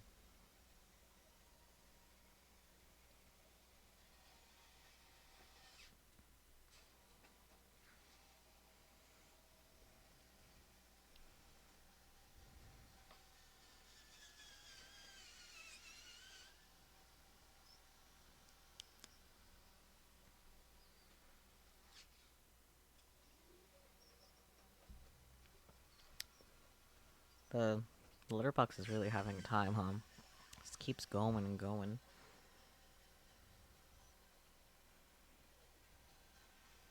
Maui. Suzuha has exhibited suspicious behavior, though not as much as Moeka has. She's openly hostile towards Kurisu, and she was able to take down CERN's hit squad single-handedly. I wonder if this missing father of hers really exists. Could he be the John Titter who has been posting on the internet? What is the meaning of the name Beryl Titter? Instinct tells me she knows something. I dash out of the lab. Hey, where are you going? I know I don't have much chance of catching her on foot, but I have to try. There's something going on here. This is a completely new sequence of events. According to my memories of the future, Suzuha is supposed to remain at the Braun Tube workshop until 6:30 till this evening. But when she overheard me talking to Kurisu, she suddenly took off, flew like a bat out of hell. This has to mean something. Suzuha's already out of sight, but when she left, she was headed for Chirodori. I wonder if her phone's on. Maybe I should just try calling her. Sorry, didn't mean to hit you, microphone. Come to think of it, this reminds me of something. On the day she failed to meet her father, she disappeared without a word, just an email saying bye. I searched the town, but I couldn't find her, so I sent a email that changed the past in order to make her stay. I'm pretty sure I lost her near the station back then. What happened on that timeline? Where did Suzuha go after failing to find her father?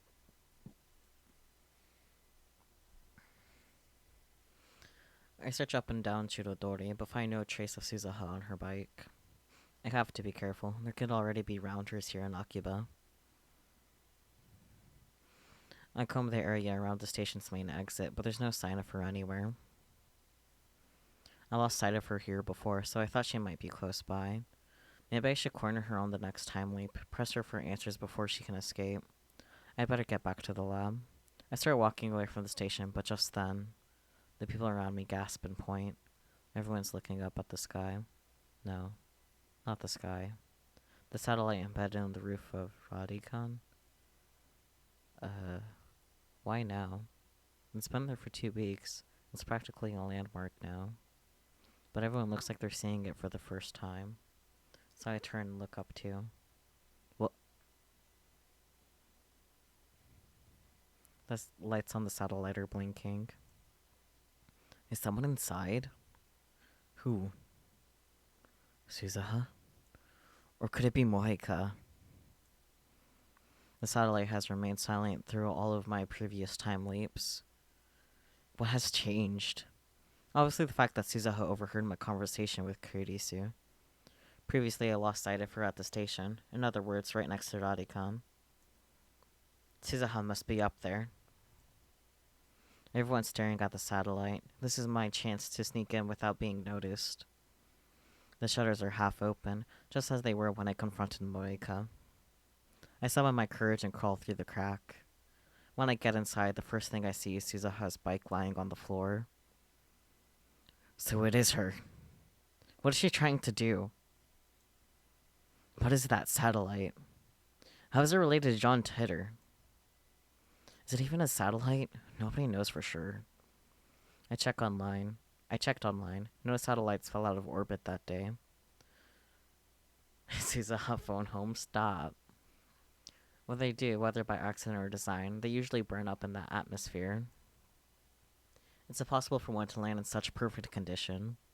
So what is it then? A jolt suddenly runs through my body. Could it be a time machine? There's only one way to know for sure. I need to get there before Suzuha does something. The elevator and escalator aren't operating, so I bound up the stairs 2 at a time. My lungs gasp and my legs burn, but I force my body to carry me to the top. There's the satellite, lodged in Radicon's roof. I notice wires holding it in place. The police must have done that so it wouldn't fall. There's a hatch open on the side of the machine. I see someone moving inside. Suzuha! The person freezes when I shout. I run to the satellite. Okabe Rintaro. Suzuha turns to me with a sad expression. Behind her, I can see the interior of the satellite. It's surprisingly simple, without the switches and buttons you'd expect. Instead, there's a black box the size of a desktop PC. There are numbers on the screen. 2010 0813, and below that, 1975 0813. Suzuha reaches out to press a button. Out! Sparks burst from the panel. She jerks back, her fingertips burned. What are you doing? It's not working. You know how to use that thing? She doesn't reply. I see her shoulders sag. It's not working. The sparks had to be from an electrical short. My eyes are burning from the smoke. Answer me, Amane Suzuha. I swallow hard, then ask the question. This is a time machine, isn't it? Are you a time traveler? With her head hung low, Suzuha nods. I'm John Titter. There's still a big crowd outside, so we exit the building on the side facing away from the station. Suza has calmed down a bit, so I start pressing her for answers. What do you mean, you're John Titter? Exactly what it sounds like. I'm the John Titter who's been posting on @channel. I thought that was a guy. Suza smiles humorously. I fooled you. Guess my camouflage worked then. Who are you hiding from? CERN. Those stories you posted, were they? True. Mostly. A few exceptions. It's those exceptions that bother me. So you came from 2036 and that satellite, that's your time machine. I was hoping you wouldn't find out, but my time machine went and broke on me. I really screwed up, huh? I thought Titter's time machine was loaded on a Chevy. Chevy? That's a car, right? Where'd you hear that? The Titter in 2000 said so. 2000? That might be me on a different world line. At least, I haven't been to 2000. I came straight here from 2036. So it was someone else. It's true that Titter never posted in 2000, not on the current world line. It doesn't matter, I can worry about that later. What do you know? I press Suza for answers, trapping her between me and the wall so she can't escape. You overheard my conversation with Kurisu, right? Why did you run to the time machine? What were you trying to do? I thought it was my fault. What? Because I neglected my mission. CERN was about to put their plan in motion. Is it true? Suza suddenly grabs my suddenly grabs my shoulders. Is it true that CERN kills Shina Mayuri? It's true. A time leap from 5 hours in the future. Time leaped. So you guys completed your time machine. I need answers. What do you mean it's your fault? Suza bites her lip and looks away. I'll tell you everything. I think you need to know. You and Makise Kurisu. Kurisu. Why Kurisu? I guess I'll find out if I let Suzuha talk. We should head back to the lab. But first, I offer Suzuha my handkerchief. She looks at me for a second, then takes it and hides it around her burned hand. Ties it around her burned hand. God, words. Thanks.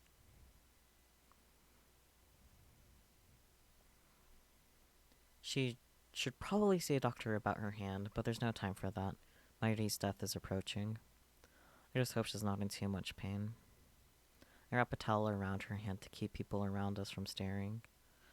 Can I check the time? No. Okay. It was worth a try.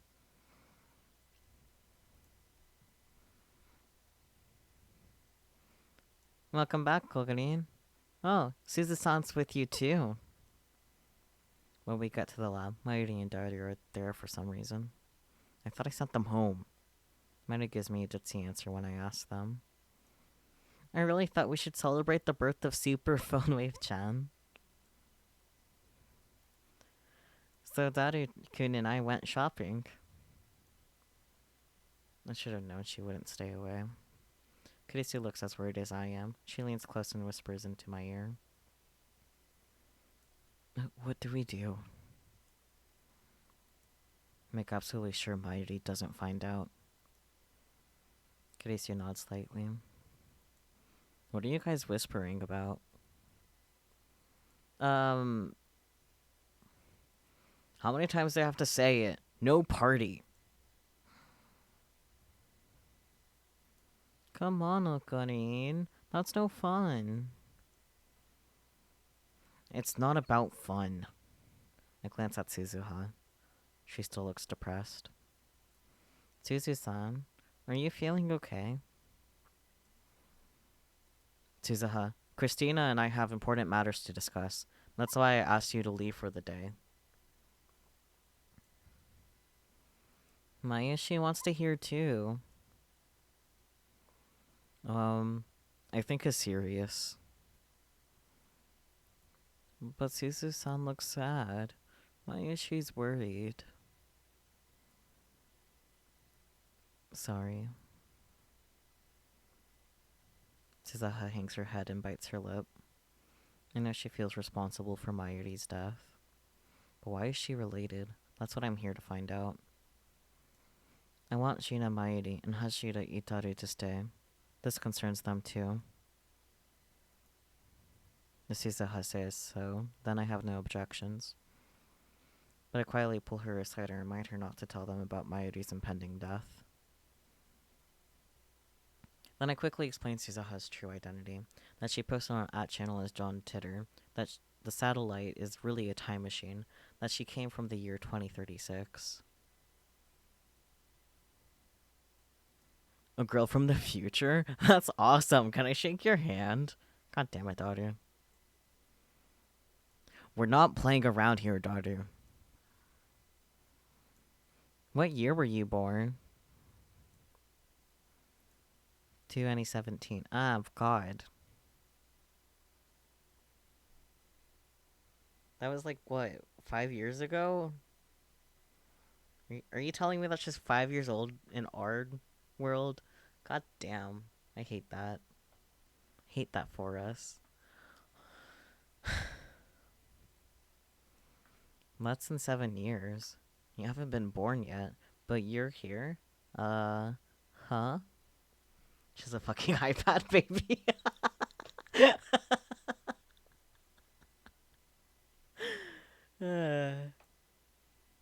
There's no time to deal with Mayuri's confusion.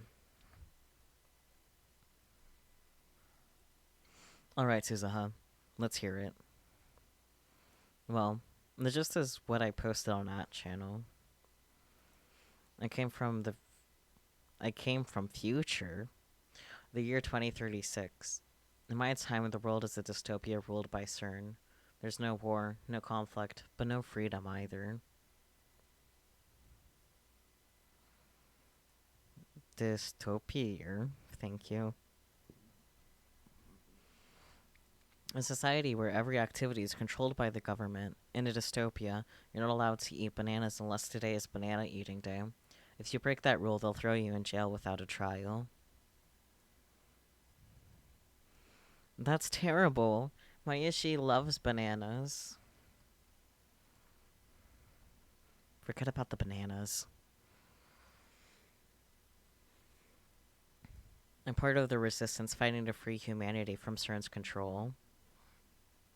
I guess that's a way to explain dystopia. I mean, it's a way that'll help Mayuri understand, and that's all that was needed. I came to the past to change my present. From your point of view, I guess I should say the future. To change the future. Change the future. She doesn't sound like she's joking. What about finding your father? Was that a lie? Suzuha doesn't answer. Does that mean it was a lie? CERN is a research institution. They don't have political power. I explained that to John Titter several times online. Wait, don't tell me. You're Kuri Gohan and Kamehameha.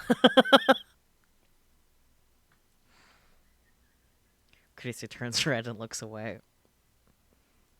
Titter came forward, so it's only fair that I do too.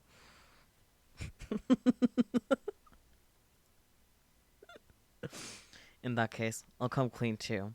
I was posting under my true name, Yo. I know. Yeah. Like, come on, dude. Who the fuck else would use Hyo and Kyoma? At least in their world line. Uh, you're harmonized. Suzaha frowns. She must not like have anything in common with Kurisu. She clears her throat and continues. CERN is still a research institution in 2036. The world is actually ruled by CERN's secret backers, the Committee of 300. The Committee of 300. They're real. The name was in CERN's top secret documents. When CERN successfully completed their time machine, they became the sole entity with power over the fourth dimension, time. In just 2 years, they remade the world to serve their purpose. Just 2 years. But that's only an objective time. I bet CERN's time travelers spent many decades leaping back and forth across history, building the foundation of CERN's rule. That brings us to you, Makase Kurisu. Suzaha glares at Kurisu. In 2036, you hypothesized as the mother of the time machine. Oh. Hypothesized? In Japanese, please. Yeah. Okay. Hypothesized, as in revered, respected. She keeps using unusual vocabulary. Or maybe that's normal vocabulary in 2036. Respected? Huh? I am? In 2010, you pioneered time leap technology. Afterwards, you contribute to the development of CERN's time machine. That's what I know about Makise Kurisu.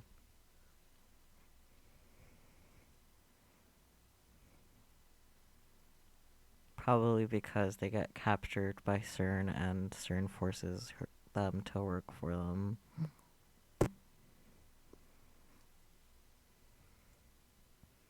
Is that why she treats Kurisu like an enemy? Then I must be the father of the time machine, right? Okabe Rentaro is a terrorist in 2036. You're pretty infamous. Oh dear. Ugh. Seriously. I'm a terrorist in the future? You are a mad scientist. I helped CERN build their time machine? I don't believe it. CERN experiments on people against their will. They're a disgrace to scientists everywhere. I would never collaborate with them. But that's how it is in the future. How did the future me explain herself? We've never met. By 2036, you're already dead. Sorry. Well, that's just great. I don't even make it to 50. In my time, there are two kinds of people. Those who live extremely long lives, and those who die young, under suspicious circumstances. Yeah.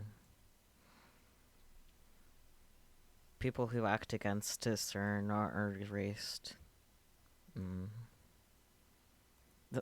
They erased me? Chizaha looks into Kurisu's eyes. For once, she's not glaring at Kurisu. Maybe you were being used by CERN too. Maybe they took your parents hostage and forced you to work on their time machine. No. Does that mean Mama's in danger? Kurisu's mother is in America. It's not terribly difficult to imagine CERN kidnapping her while Kurisu is away. After all, I watched Moeka kill Mayuri in cold blood. Rounders. What's that? CERN's private army or something like that. Suzaha nods. On paper, they're an independent technology research firm. In reality, they do the dirty work for CERN all over the world. According to Moeka, they have two chief duties. First, to acquire IBM 5100s, the only computers that can access CERN's secret database. Second, to find promising scientists in the field of time travel and force them to cooperate with CERN, or eliminate them if they will not. So they already exist. I thought they might. In my time, they're our number one enemy. Dirty work? Does that mean, like, kidnappings and assassinations? Bingo. Tizaha looks to me with a question in her eyes. I shake my head. In my time, yes. But I don't think they've reached that level in this time yet. Daddy is visibly relieved. Amane-san, you said that most of what you posted as John Titor was true, right? Right. Does that mean you know how the universe works? You claim that the Everett Wheeler model, the many worlds interpretation, is correct. That was a lie. Camouflage so that CERN wouldn't target me. If I mix one lie into the truth, then the bad apple spoils the barrel. So you don't know. I do. By 2036, scientists have successfully modeled the structure of the universe, and it's not the many worlds interpretation. Really? Tell me. Attractor fields. Right. I told you by mail, didn't I? What sort of model is that? The universe is made up of world lines and attractor fields. Suzuha walks over to Mairi's sewing table and picks up a ball of red yarn. She holds one end of the yarn and drops the ball to the floor, then holds about a meter of yarn in front of her face. The universe is like this piece of yarn. Countless possible world lines exist side by side, branching out to infinity. From a distance, it looks like a single string, but when you look closer, the string is actually made up of individual threads woven together. At the end, those threads converge on a single point. The paths are different, but the destination is the same. That's some nifty yarn. What do you mean that's some nifty yarn? That's just how yarn works, huh?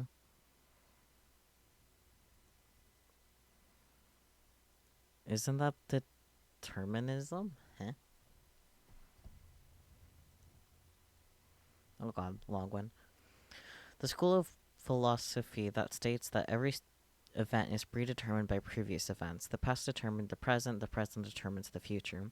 Even though we may think that we are acting of our own free will, in truth, we are only following a predetermined path. Those who subscribe... No, I mean the yarn picture just looks nifty. Those who subscribe to determinism often cite the thought experiment of Laplace's demon for an intellect which at a certain moment would know all forces that set nature in motion, in all positions of all items of which nature is composed. Nothing would be uncertain in the future, just like the past would be present before its eyes. Pierre Simon Laplace. Wait, does that yarn say trans rights? Yes. Yes, it does.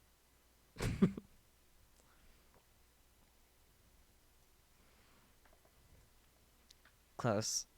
This model's a little looser. You could say cherry picks from the many worlds interpretation and the Copenhagen interpretation. Woo, transpositive yarn. If the branches all lead to the same place, does that mean there's only one world in the end? Exactly. The bundle of world lines that share a point of convergence is called an attractor field. There are also many attractor fields.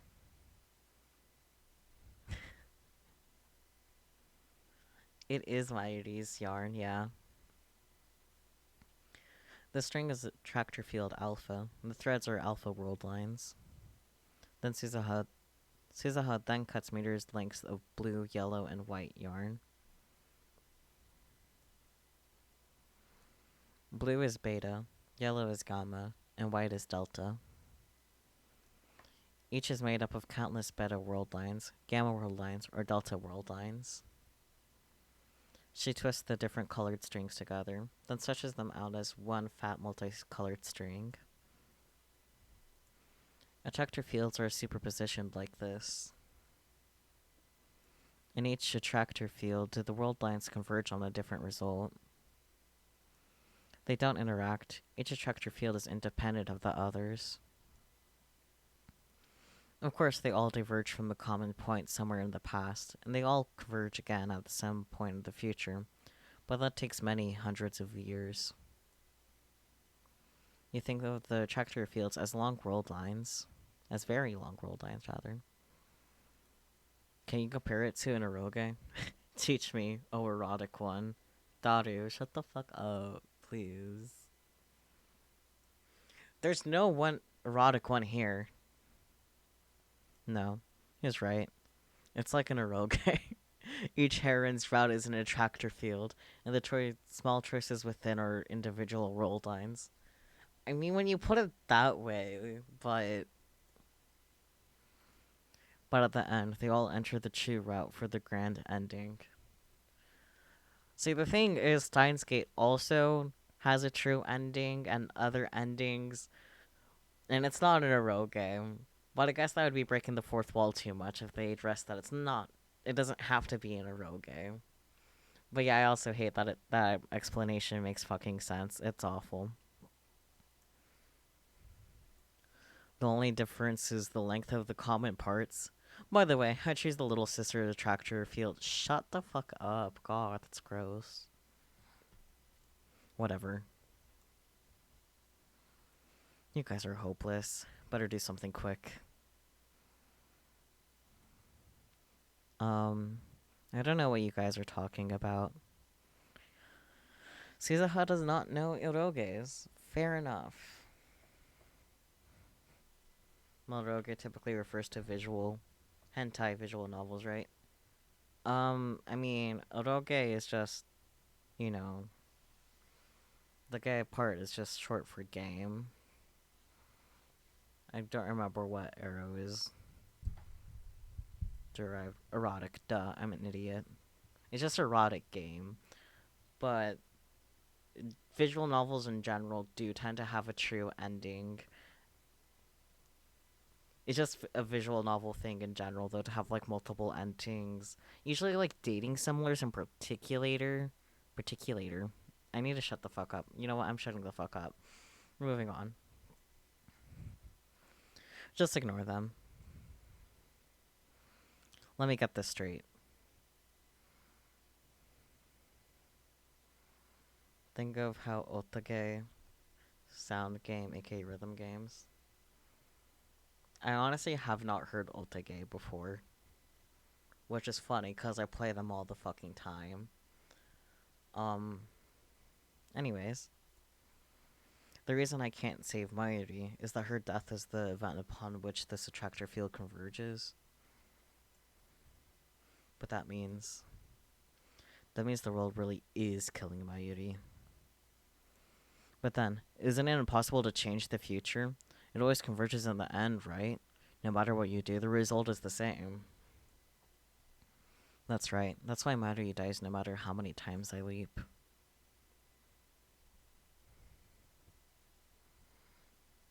We have to escape attractor field alpha. Escape? In other words, we're going to bump into a world line in attractor field beta. I thought attractor fields couldn't interact.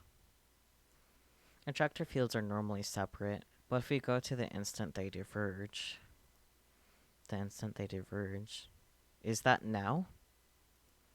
I was taught that a major divergence occurs in 2010. This year, an earth-shattering event causes divergence at the attractor field level. The last time such a divergence occurred was in the year 2000, and before that, in 1991. What happened those years?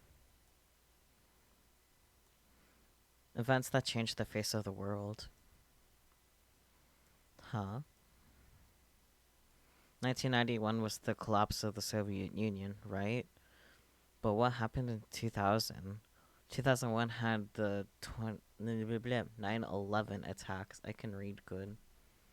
Particulator. The device Okabe and the gang uses the time leap in an alternative world line. It's a cell phone duct tape to per cow. Okay, you lost me on the last word. The year 2000 problem. Y2K. But that was just hype. Nothing happened. That's because the alpha world line we're on represents the world where Y2K didn't occur. So in other words, there are worlds where it did occur. And that brings us to 2010. Did something big happen this year? What else could it be? Suzaha looks toward the development room. But the creation of humanity's first time machine. Percolate ore. It's a type of stovetop coffee brewer. Of course you would fucking bring up coffee. Leave your workplace at work. Oh, yeah. Wow.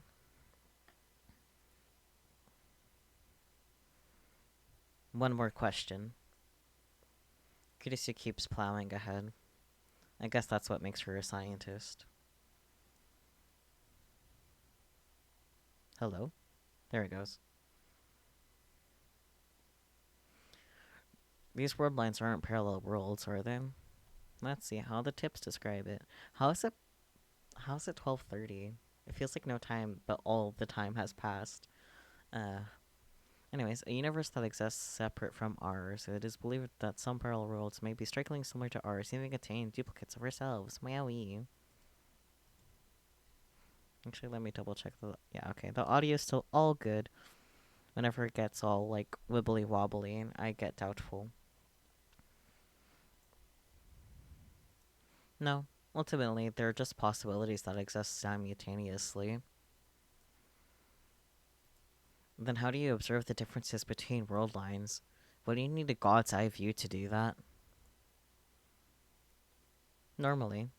However, Suzaha looks at me. Don't tell me. Reading Steiner. Is that what you call it? Okabe Rintaro.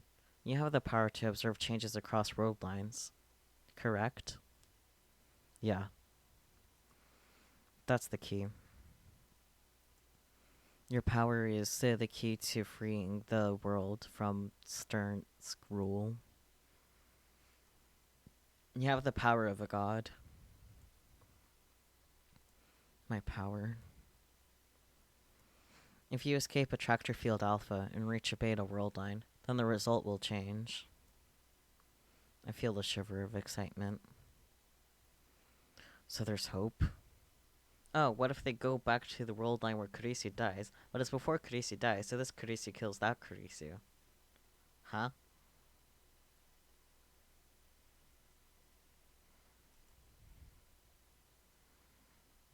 I can save Mayuri? Suzaha nods firmly. Then I must do it. I have no choice. Wait a second. Kurisu, however, is not so enthusiastic. How do we know this is all true? What if Amane-san is just making stuff up? What? I'm not making stuff up. Calm down. I'm not trying to pick a fight. But I still have questions. 1. How do you know about Okabe's power? 2. How do you know Okabe and I were in Akihabara in 2010? Don't know a little too much for someone born in 2017? Don't you know a little too much for someone born in 2017? There we go. She has a point. Everyone looks to Suzuha. It was written in Dad's will. His will? What do you mean? His will was what made me decide to time travel. My dad was one of the founding members of the resistance. He hid from CERN and researched time travel on his own. He wanted to change the future. But CERN killed him. That's why I'm here. To fulfill his dream.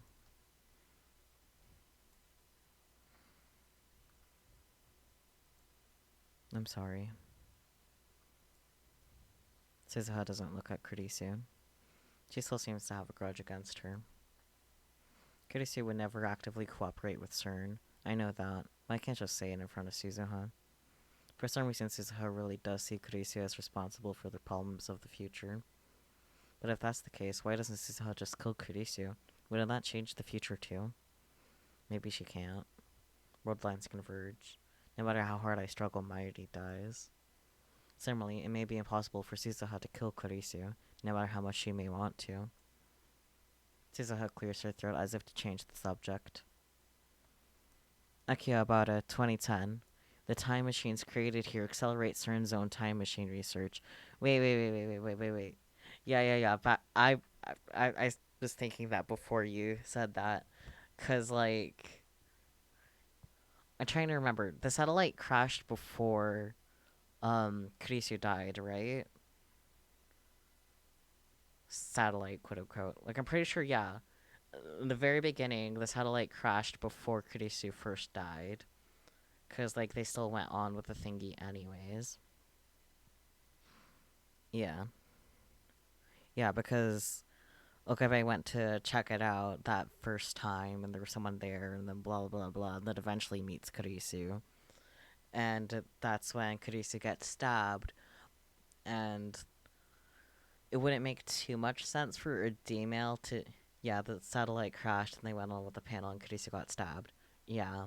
And it was shortly after that when the time went back.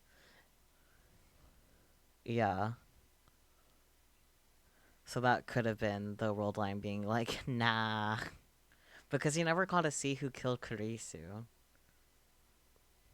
Damn. Right.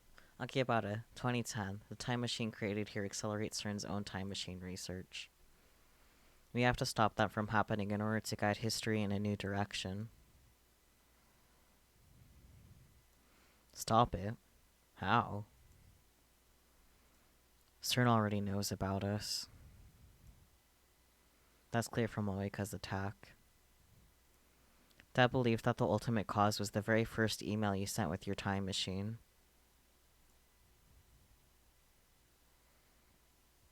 That explains why Suzuha feels so guilty because killing Kurisu didn't work, but neither has sparing her so far. Yeah, probably.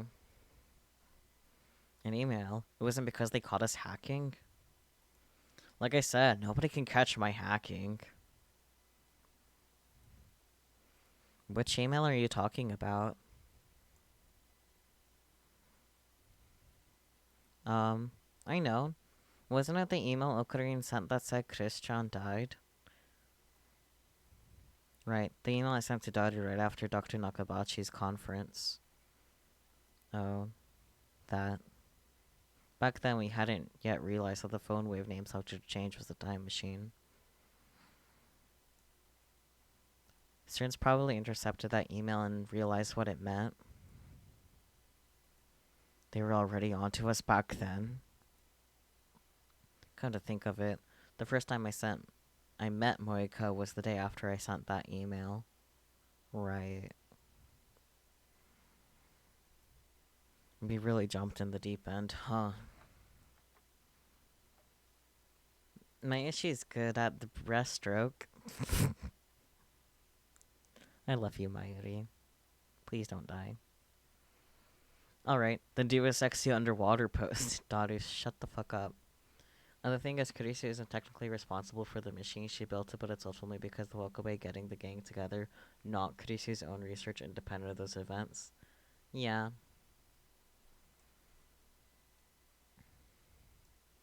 But how do they intercept our email? Hundreds of millions of emails are sent around the world each day. CERN uses the Echelon network to collect communications pertaining to time travel research worldwide.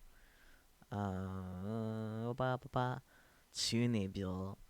According to conspiracy theorists, Echelon is an advanced signals interpretation system based in the United States and operated by the National Security Agency, NSA. However, American authorities have never publicly admitted to Echelon's experience, and no proof that it exists has ever been found. Participating countries allegedly include the United Kingdom, Canada, Australia, and New Zealand, but not France. I like that it specifies that. As an ally of the United States, Japan can allow the construction of domestic echelon stations in exchange for access to the yeah, the elephant cage antenna array. I just remembered why it specifies France. Anyways, we're continuing on. The elephant cage antenna array, located in Mitsuwa Air Base in Aomori, Japan, is rumored to be one such station. These stations are said to intercept, collect, and analyze a wide range of signals, including private cell phone transmissions. Mild. Echelon? It really exists? As an expert on conspiracies, I understand the implications, and they terrify me. No one else seems to get what Suzuha's saying, though. Echelon sees everything. Any transmission that even hints at time travel is filtered and sent to CERN. For example, an email that appeared to have come from the future. We need to find the record of that email in CERN's database and delete it. If you do that, then CERN will never know you exist. Their time machine won't be completed in 2034. If we're lucky, the program may be shut down entirely. Suzuha might as well have said that the Illuminati is real. Maybe. In other words, deleting that data will take us to the attractor field where CERN doesn't build a time machine. There wasn't any data like that when we hacked CERN's database. The IBM 5100. Oh. Of course, CERN's IBM 5100 database. That's probably where they store the data from Echelon. So that's what it is. Damn it. Daru, why didn't we use the IBM 5100 earlier? We never had one? What are you talking about? I got one, remember? Huh? Right, that was on a different world line. On this world line, I never found the IBM 5100. My mission is to make sure you acquire an IBM 5100. You have one? Suzuha shakes her head. I'm going to 1975 to obtain one. 1975, the year the IBM 5100 went to market. I know because the John Titter in the 2000 said that was his mission. What was John Titter Suzuha to? What? Why did I read that so very wrong? Was that John Titter Suzuha too? Anyway, if Suzuha can get us an IBM 5100, then we can leave this attractor field and jump to a better world line, where CERN never finds us and their time machine is never completed. Mayuri won't have to die. Alright, we need to move fast. How's the good you leave, Suzuha? I was trying to leave when you caught me, but... Suzuha bows her head apologetically. I look at her burnt hand. She's hiding it from Mayuri and Daru, but I can see the blood staining my handkerchief. It hurts to look at. Maybe we should get her to a doctor. Right. Your time machine's broken. Can you fix it? No. I just tried it. My dad's the one who built it. I've memorized the manual, so I know how it works, but that doesn't mean she knows how to repair it. And there's no guarantee that a time machine from 2036 can be repaired with today's technology.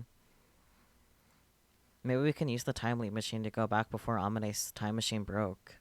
Oh yeah, huh? I know someone who might be able to repair it soon. I don't know about that one other than, time leaping. Anyways. Wait, you're not going to you're going to use the time leap machine? Wasn't the plan not to experiment? I still haven't told Daughter about my time leaping. There's no time to explain. We'll use it if the situation demands. Do you know when it broke, Suzuha? No. But it was probably the rain a few days ago.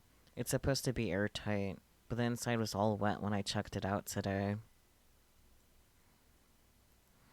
Maybe it made a hole when you crashed into Radicon?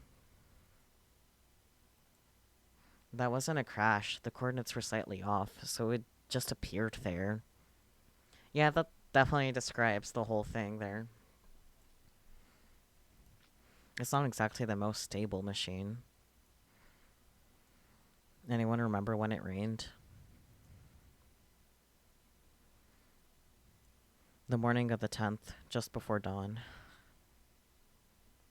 The time leap machine can only cover 48 hours in a single leap. And the time leap machine was completed today, the 13th at 2 p.m. That means we can't go further back than 2 p.m. on the 11th. Damn, we can't get there with the time leap machine. I thought we had a glimmer of hope. I think we should try to fix it. Yeah, it's a time machine, so we have plenty of time, right? Uh,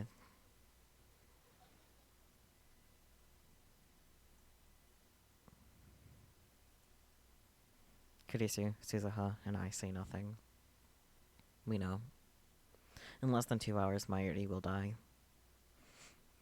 It's already 5:30. There's barely enough time to sneak into Radicon, let alone fix Suzuha's time machine. I like your way of thinking, Mayuri, but, yeah. Maybe we should leap now to 2 p.m. on the 11th. Then we'll have 2 full days to fix the machine. Oh, hi, Nex. Welcome, welcome. Oh, wow, it's your first time chatting here. Wowie. How's it going, though? Hope you are well, and I also hope you enjoyed Ayumi's stream. Uh, yes. You're all hungry, aren't you? You should be. What's this all of a sudden?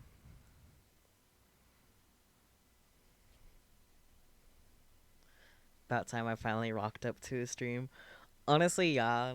God, it's almost 1 o'clock. What the fuck? You're good? Just got back from dinner? Oh?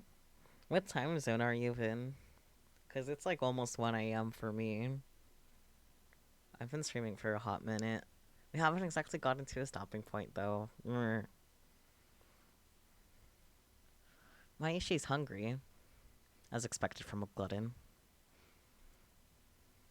I take a 10,000 yen bill out of my wallet. Jesus. Mighty, Daru, I'll leave the shopping to you. We can come up with a plan while we eat. Wow. Oh, Goodine. What are we gonna do with all this money? What now? Isn't he broke? I mean, I think it's just more if he doesn't have a part-time job, but I don't know where he got his money. He did mention in a different time leap that he was just gonna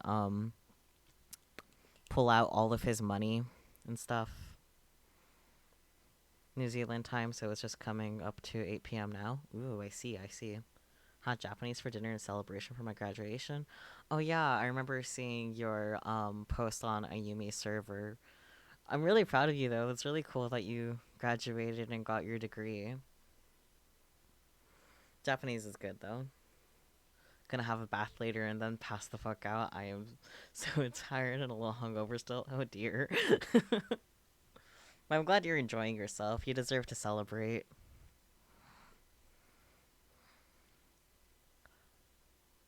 Yeah, what are we gonna do with all this money? It's 100 buckaroos. Buy food. Lots of food. Use it all. You just calmly hand over a 10,000 yen bill. Wow, Okurin. You make it look easy. That's why we love you. That's why we admire you. My 80 and I are leaving high spirits. I knew the 10,000 yen bill would work. Christina. Titter. Titter. Titter. Is that me?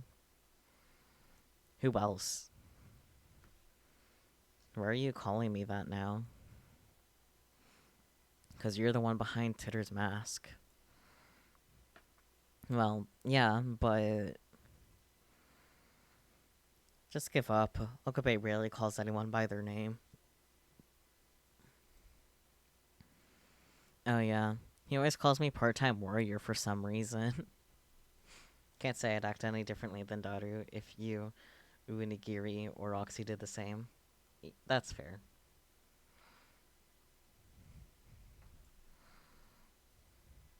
Listen, you two. I'm gonna leave to 2 p.m. on the 11th.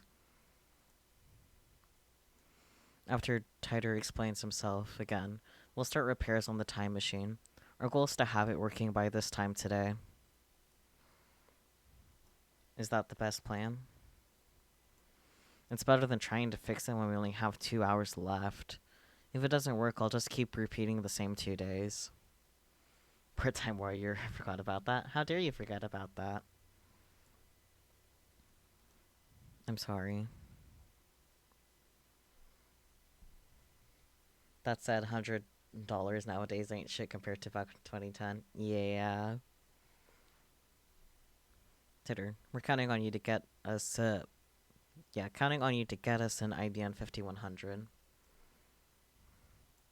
Never forget. I'm not doing this for you. I'm not doing it for the future. My mission is to save Mayuri. Call me self-righteous if you want. However, I'm doing this my way. Kurisi and Suzuha give an encouraging nod in agreement. Good. Then let's begin. You're not going to name the operation? Who cares about that? This isn't a game. Mayuri's life hangs in the balance. You couldn't find a good Norse mythology-themed name? Why Norse mythology? I don't think there's a deep meaning behind it. Chunibyo patients just love dramatic names for some reason. Chunibyo patients. Every time Kurisu does that fucking winking face. Yeah. Now that you mention it, most of our operation names in the Resistance have Germanic names too. Whenever I ask, they say it's tradition. So there's still Chunibyo in 2036. Cut the chatter! Oh god, don't tell me. Mayuri's life hangs in the balance. There's no time for this nonsense. Kurisu sets up the time leap machine while Suzuha goes to turn on the 42-inch CRT. Well, before Mayuri turns, I leap.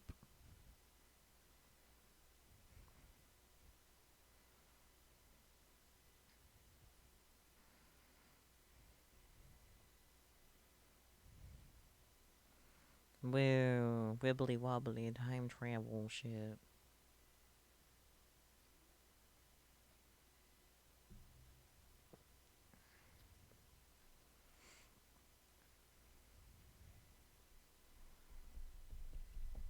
I kind of want to keep going, but I think this kind of qualifies as a good enough stopping point because we've been at this for like 4.5 hours and it's almost 1 a.m.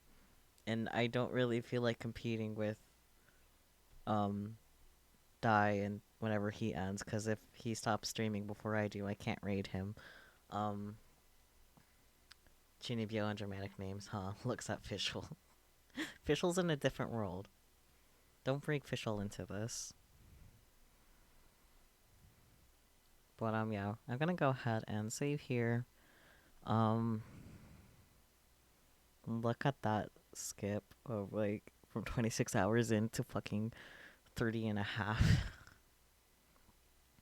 But yeah, I'm just gonna, we're gonna end here. Yes, return to the title menu to give us some nice music. I'd love an alternative Steins Gate where Suzuha is wrong and it's from the POV of everyone having to deal with Okabe's body after leaping.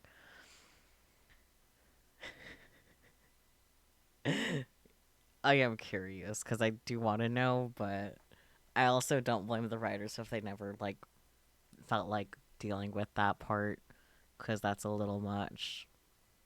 But how has stream quality been for you guys, by the way?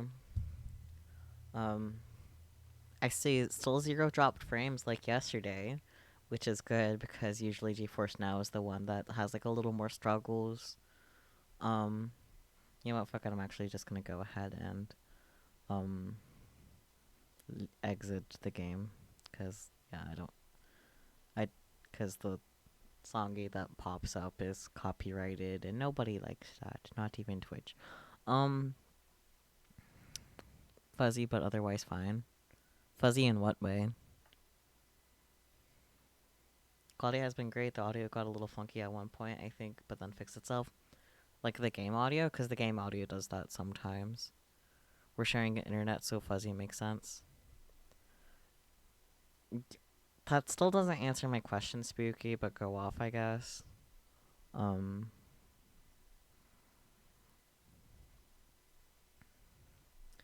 anyways, da, da, da. Yes, those buttons, those are the ones. Um,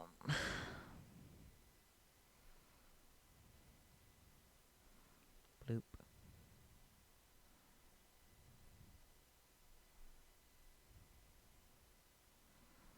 Like the whole stream looks pixelated, but not so pixelated that I can count the pixels. It just looks fuzzy.